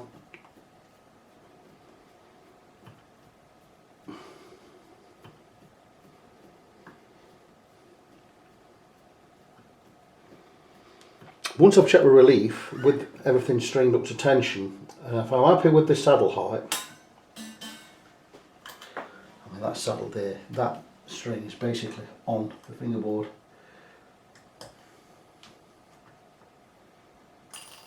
It's all about if I've got enough adjustment to set the radius at the bridge, and I don't think I have, and it means I'm going to remove that shim. It doesn't need that shim.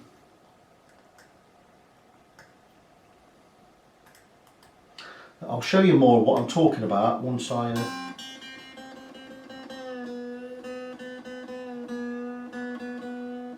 move the camera angle. Right, okay, so you've seen what I've done with these. I've gone progressively more winds. I've got 6, 4, 4, 2, 2. So 2, 2, 4, 4, 6. Probably do the same on that last one. So I don't really need to show you any more of that. I'm just going to set that string tree right. So we'll get a screwdriver on there, nip it up.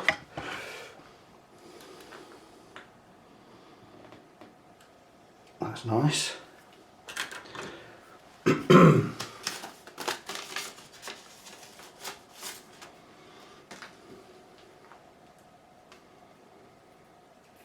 Only bought 1046s.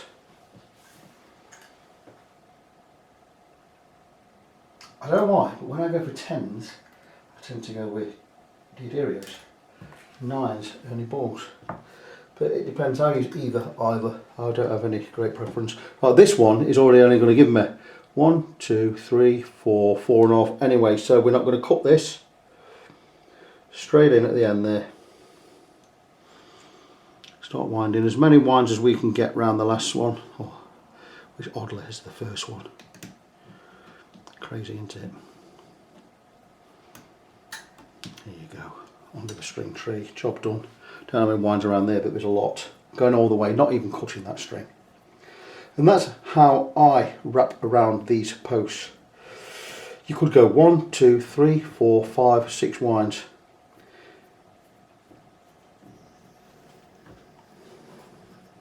I like that. Locking tuners are not for me. Bit of it. My wife says I'm very much a traditionalist. She's absolutely right.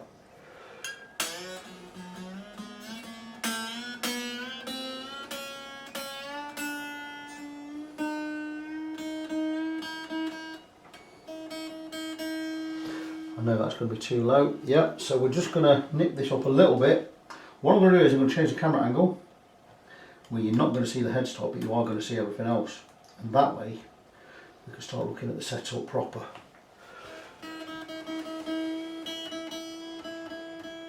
Now I know I've not stretched the strings in yet, so we're not up to correct tension.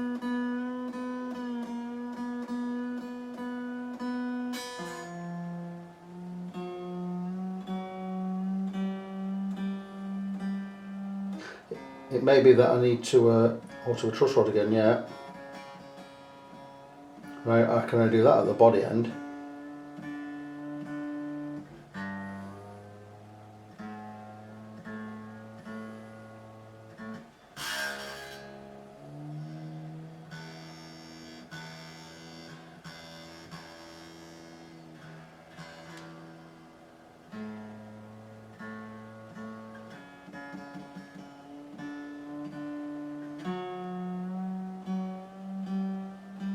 It's going flat quick, so there's some problem somewhere.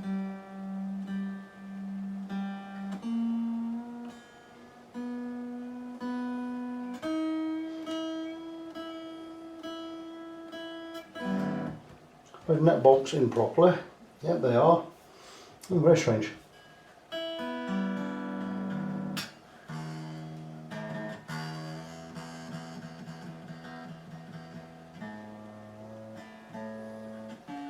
So let's move back, try and get, while I'm doing this you may as well see what I'm doing on the guitar. Right, you've got just about all of the guitar in there. There you go, how's that? Them out of the way, get that out of the way. So as I tighten, everything's going more out of tune.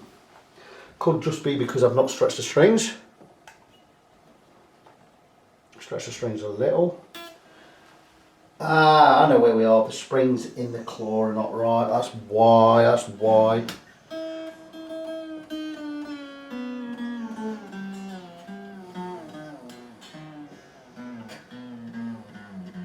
Obvious, isn't it?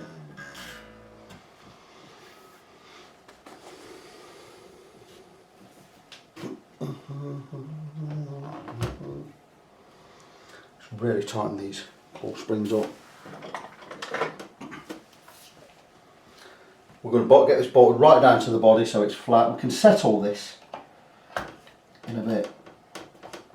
I wasn't even thinking of setting the tremolo up just yet.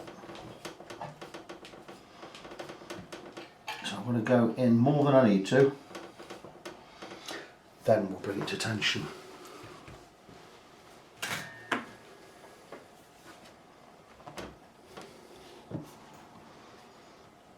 Okay, so you can see more or less all of the guitar there. It's pretty good, not a bad angle.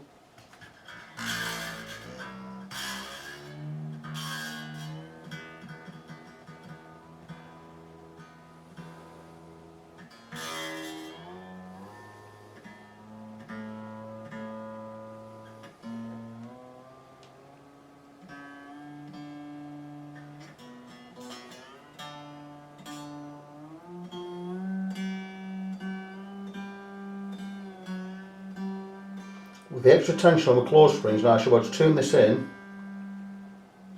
and have room to spare.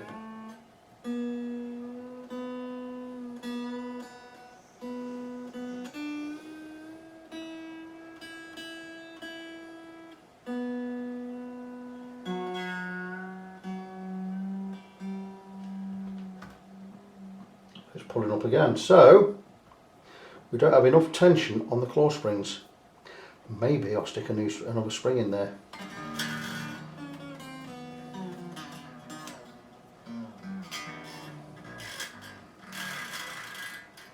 Very good. Okay, I don't even know if Richard uses a tremolo. I'm going to set it up for tremolo use because that's how a Strat should be set up. Just get it on there again. Okay, let's see how far I can go with these screws. Maybe they don't go anymore. I have been known to put 4 springs on a Strat.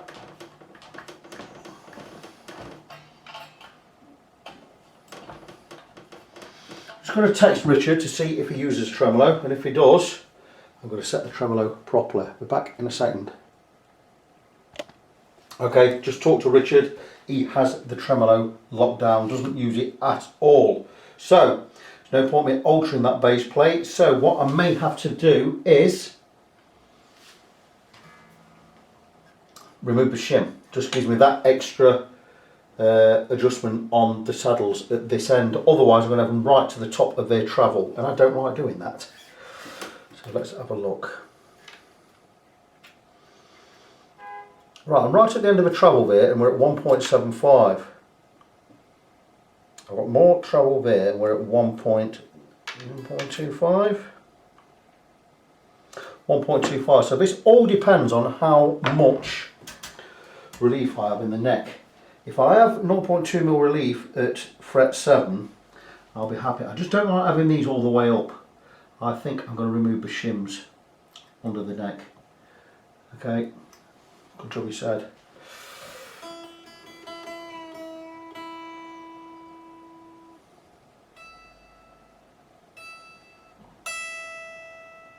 So the intonation's right, that gives us an adjustment there. Right, okay, we're having that locked right down to the base plate. Let's measure again. I'm going to remove the shims. And 1.75 exactly. I can get it down to about 1.5. Good job, you right. Okay, that'll be it, Richard.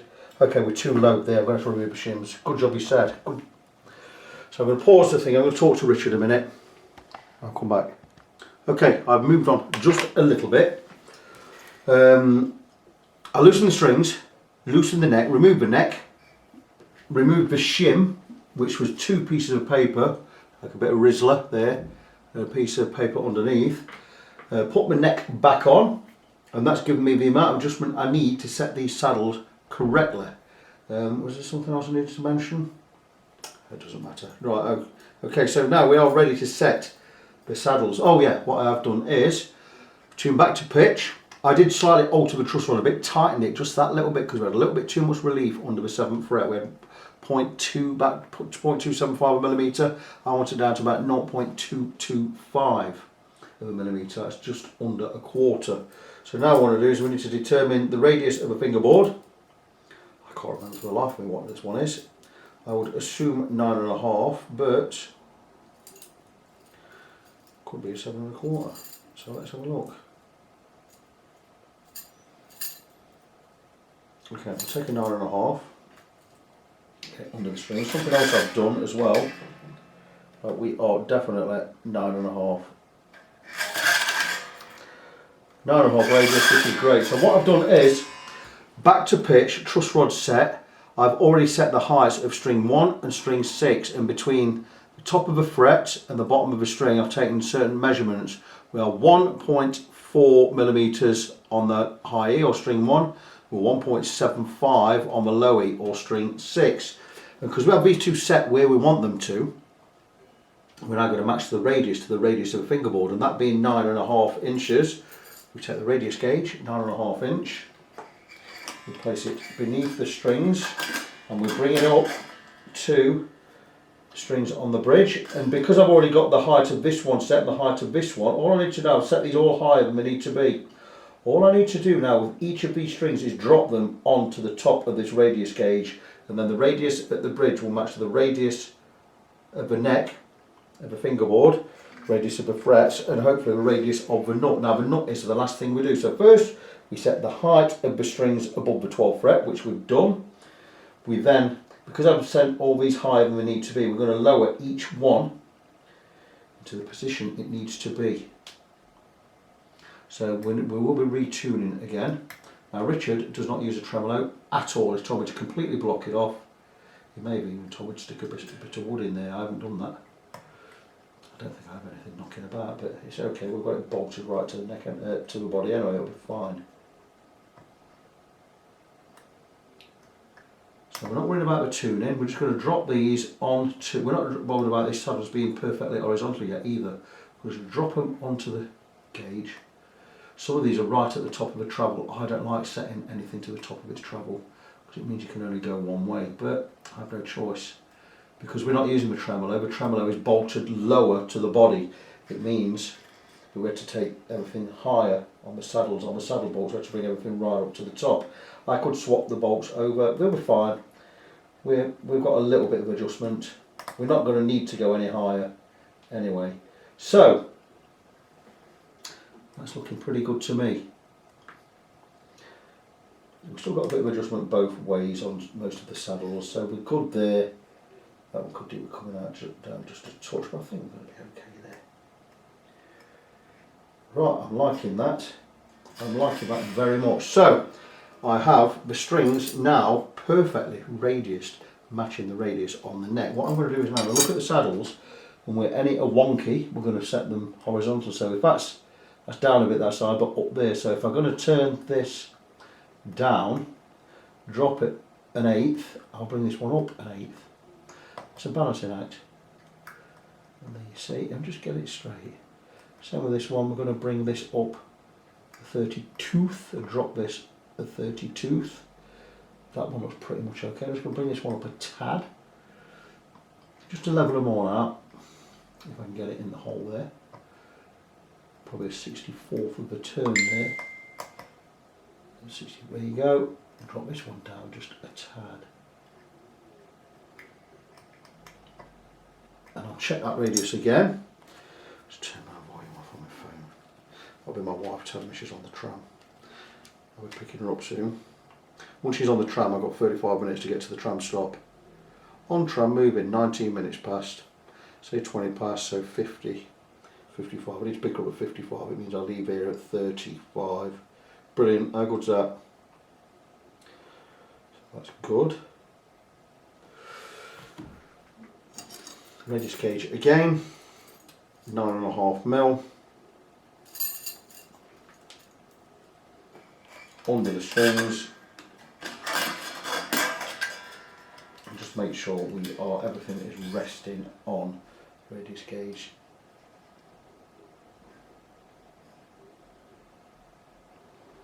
Very happy with that. Right, okay. So next part of the setup is tune to pitch.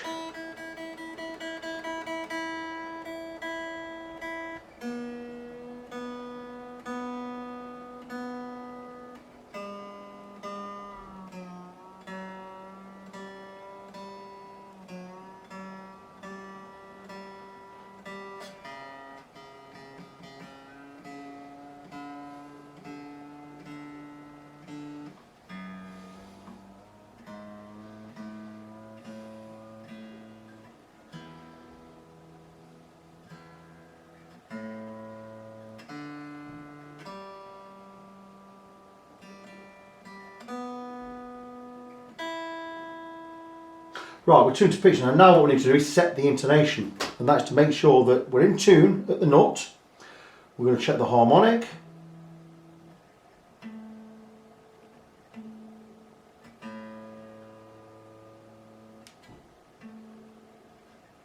Harmonic is always in tune as far as I know, unless the scale length is completely out.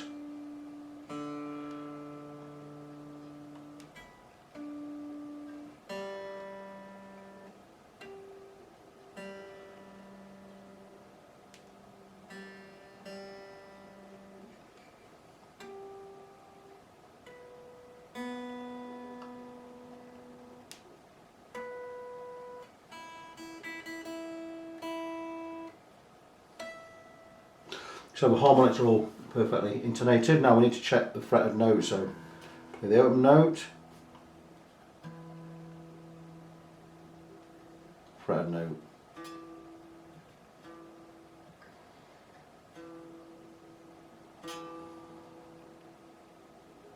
flat. If it's flat, we need to move the saddle toward the neck or away from the bridge.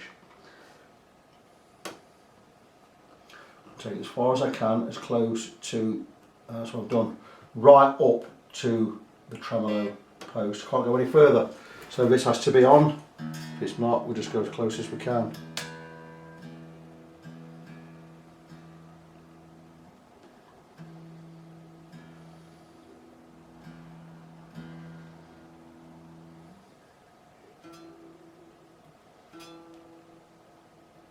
And it's flat, and we can't get it any closer. Well, we can't adjust this saddle anymore, so it has to go as close as we can get. Get in the playing position.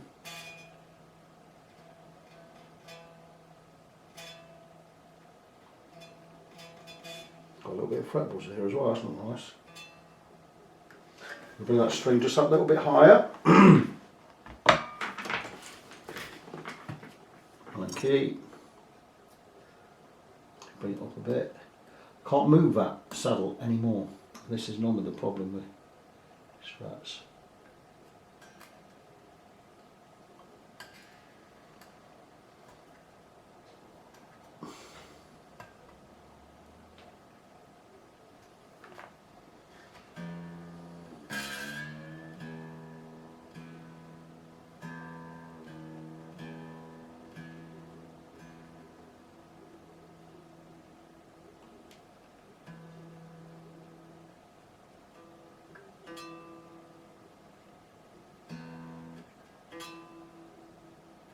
A little bit sharp, that's good, that's great news. It means I can just pull it up back this way a bit. I'm hearing it wrong.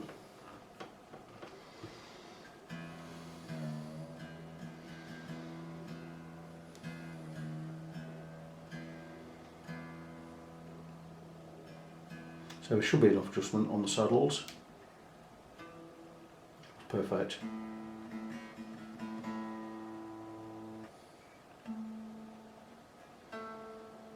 Perfect.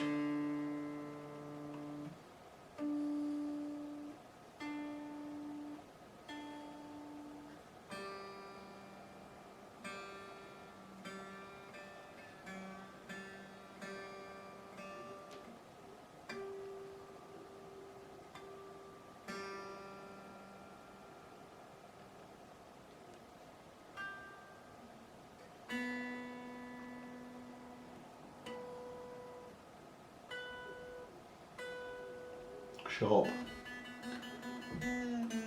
For sharp, I need to move the saddle away from the neck. Sharp 5 letters, move it to the right 5 letters. Flat 4 letters, move it to the left 4 letters. That's how I remember it.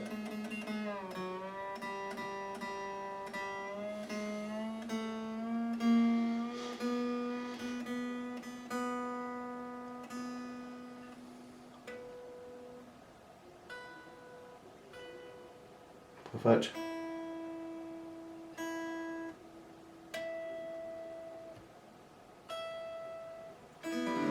There you go, in tune.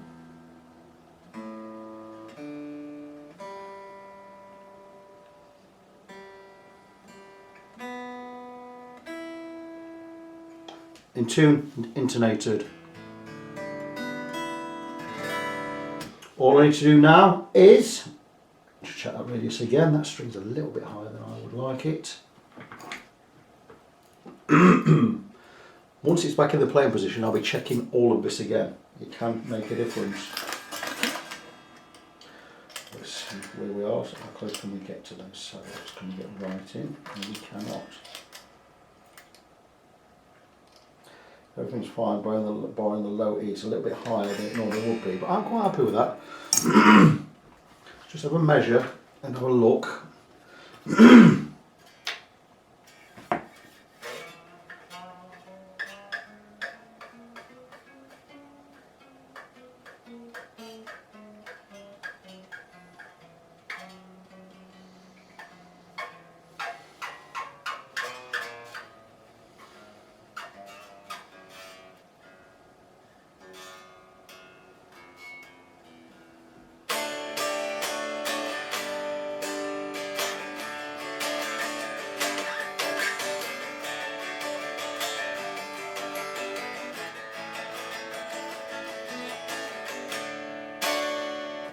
Sounds really, really nice. So one thing left to do, and that is to check the height of the strings above the first fret. And I will be looking for, if I get a uniform 0.25 millimeters across the whole string, I'll be really happy.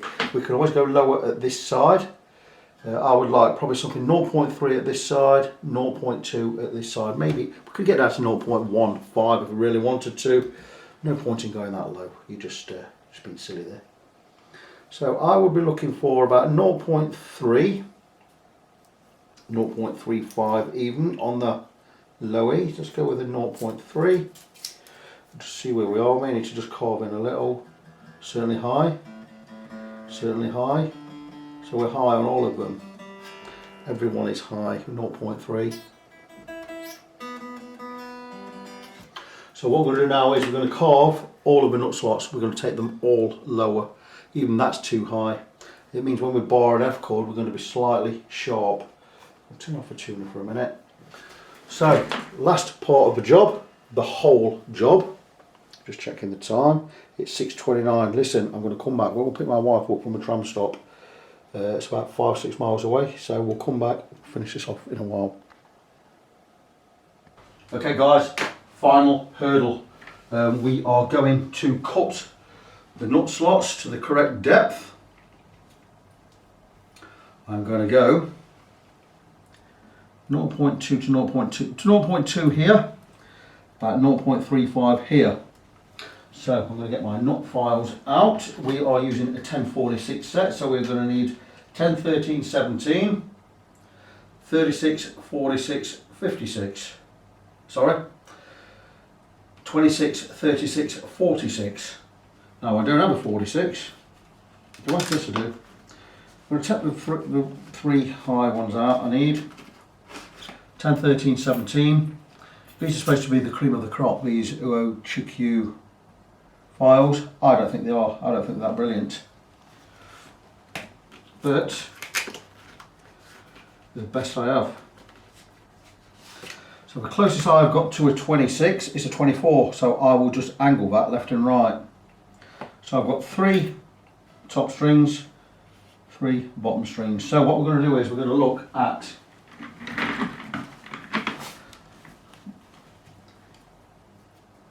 the gap between the string and the first fret. Going to look for a 0.2 millimeters on the high E, and we are, I think we're way above it here, and we are way above it. Got a good half a millimetre in that. So all it is a matter of pull the string out of the way, take the right size file and cut and check. Now these files I've got, these tricky ones, are supposed to be the cream of the crop. Don't cut. And when that happens, I'll go to my Hosco set. These are a 1046 set. Each one of these has two sizes on. So this one is strings 3 and 6. This one's 2 and 5, and this one's 1 and 4. So you've got a 1026, a 1336, and a 1746. So I'll take the 10. Made in Japan, these are brilliant. I think they're about 70 quid. These cut really well, but I don't think they cut as good a semicircle as what we're looking for. We're looking for that shape. So what I'll do is I'll start with these and I'll finish with these. So again, using the 10 side, we don't go gung-ho, nice and gentle. We can angle it slightly down towards the tuners or machine heads. Blow away the extra, take the 10 or the file, which will cut the perfect semicircle, just clean it up, and we should find that this works. So using a combination of both the files works.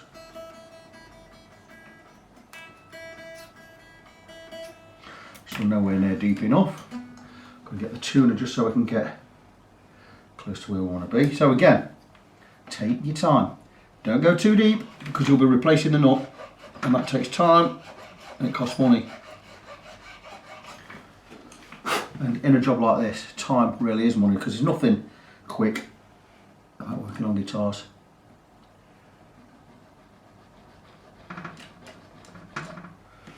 Make sure you don't scratch the frets on your way back as well. Always angle your file toward the machine head.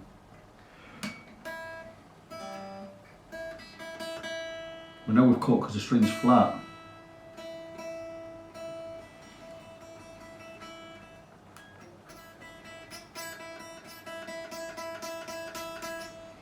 Very, very close. Again, small cuts. With the 10.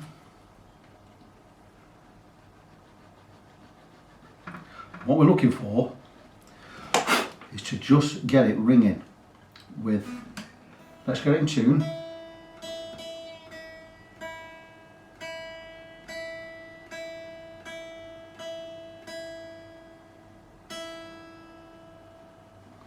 Beautiful. But with the 0.2 feeler gauge underneath.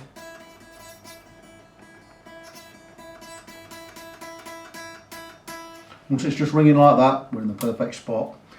The next one, we're going to go between 0.2 and 0.25, so about 0.22, about 0.225. This one being a 13 gauge. We'll take the we'll put the Hosco one out of the way. We'll take the Hosco 13. These have stayed sharp. These about 3 years. These have stayed as sharp as the day I bought them. So we'll take the 13. Do exactly the same. Don't need to go gung ho.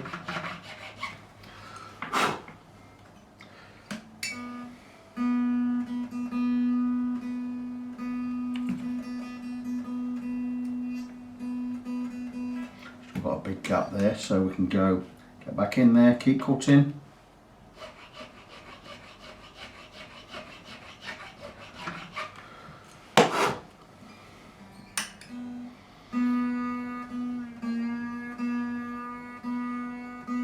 Can you hear that sitar ring? That's because I've not cut the slot level. So I'm going to go back in.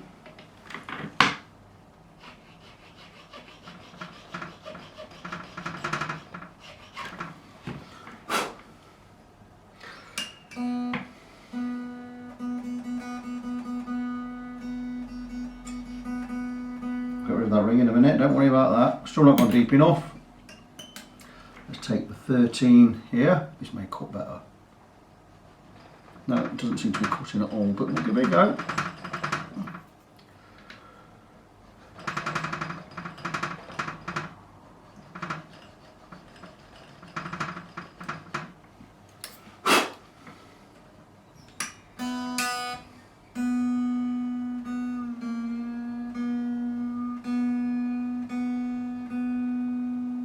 Our sitar ring has gone.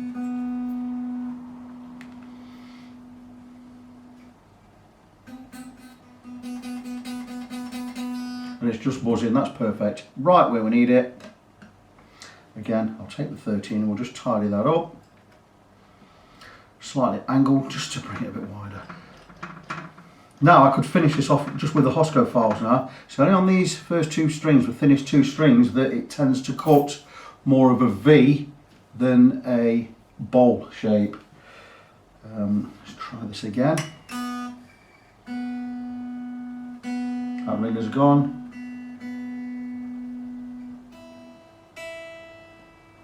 That's those two done. Next one will be the 17. The 10 and the 13 we've finished with. 17, we're going to check that out. Now we're going to go 0.25 on this one, 0.25 on that, we're going to go 0.3 and 0.35 on that one. Feel a gauge. 0.25. I will vary it slightly, like this one will be just under 0.25, this will be exactly 0.25. So we'll gradient it down. This will be 0.2, 0.2 and a bit, 0.25, 0.25 and a bit, 0.27, 0.3, something like that.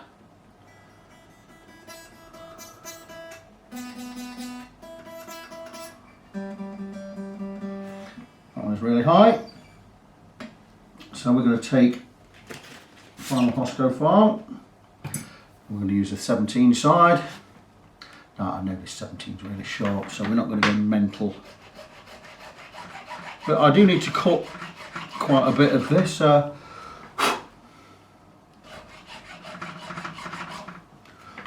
Check that.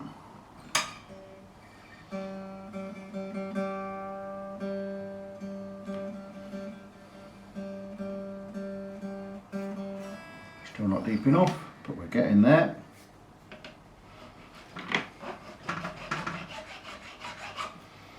Take the 17.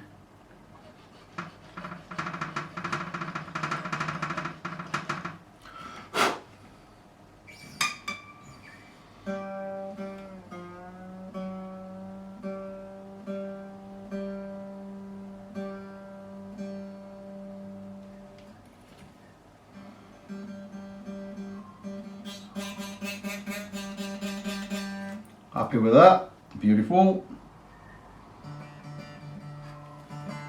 26, we're done with those three. We don't have a 24 here, but we do have a 26 here. So, need to go quite deep again, 26 side.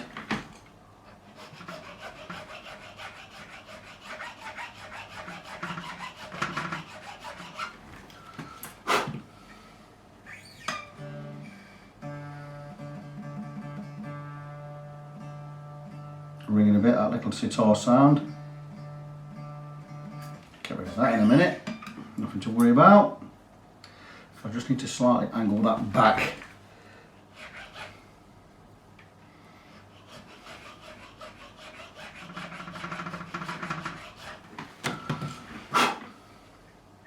I'm going to go in with the closest one I've got here is a 24. So what we do with that is 24 and we angle it just to widen that slot a bit, just so it doesn't pinch. It's causing a lot of tuning problems, strings pinching in the nut.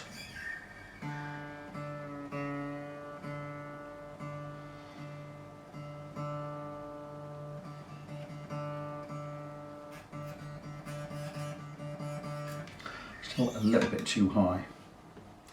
Again, I'm going to go with the 24.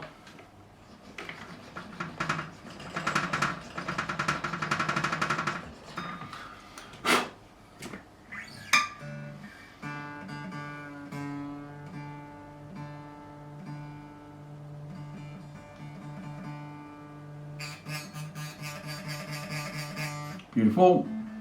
36 next. 36 on the Hoscar will be the blue.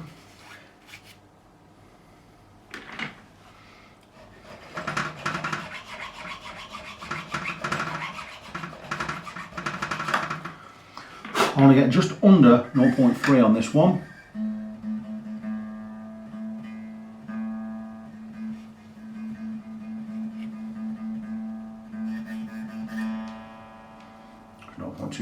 Dig out the 0.3, here we go. I think we're just about there. A little bit more to go. Take the proper 36. Good thing about taking the proper 36, you don't need to angle it.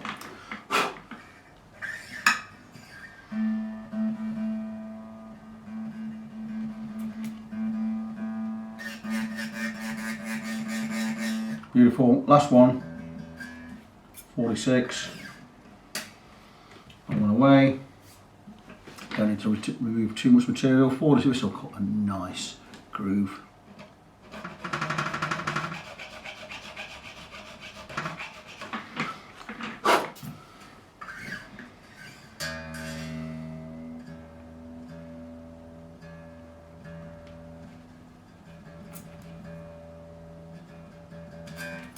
Still too high. That one out of the way, that one out of the way. Take the proper 46. Blunt as anything this, it does not cut. That is almost smooth. Very disappointed with these files, I'll be honest.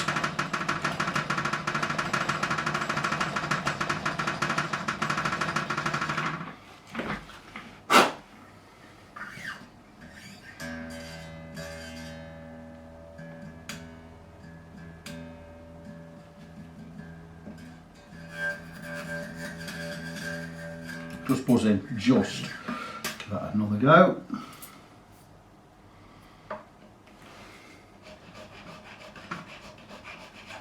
As much as I want to go. Finish off with the blunt one. Flabbergasted that these are blunt. I've not had them a year.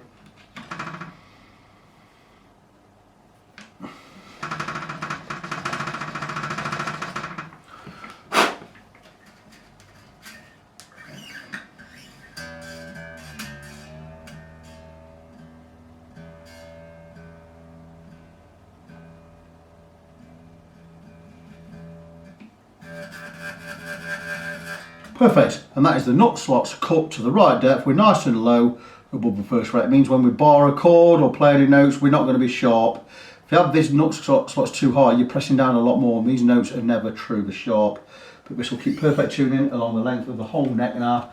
One thing left to do, all I have to do is stretch these strings in.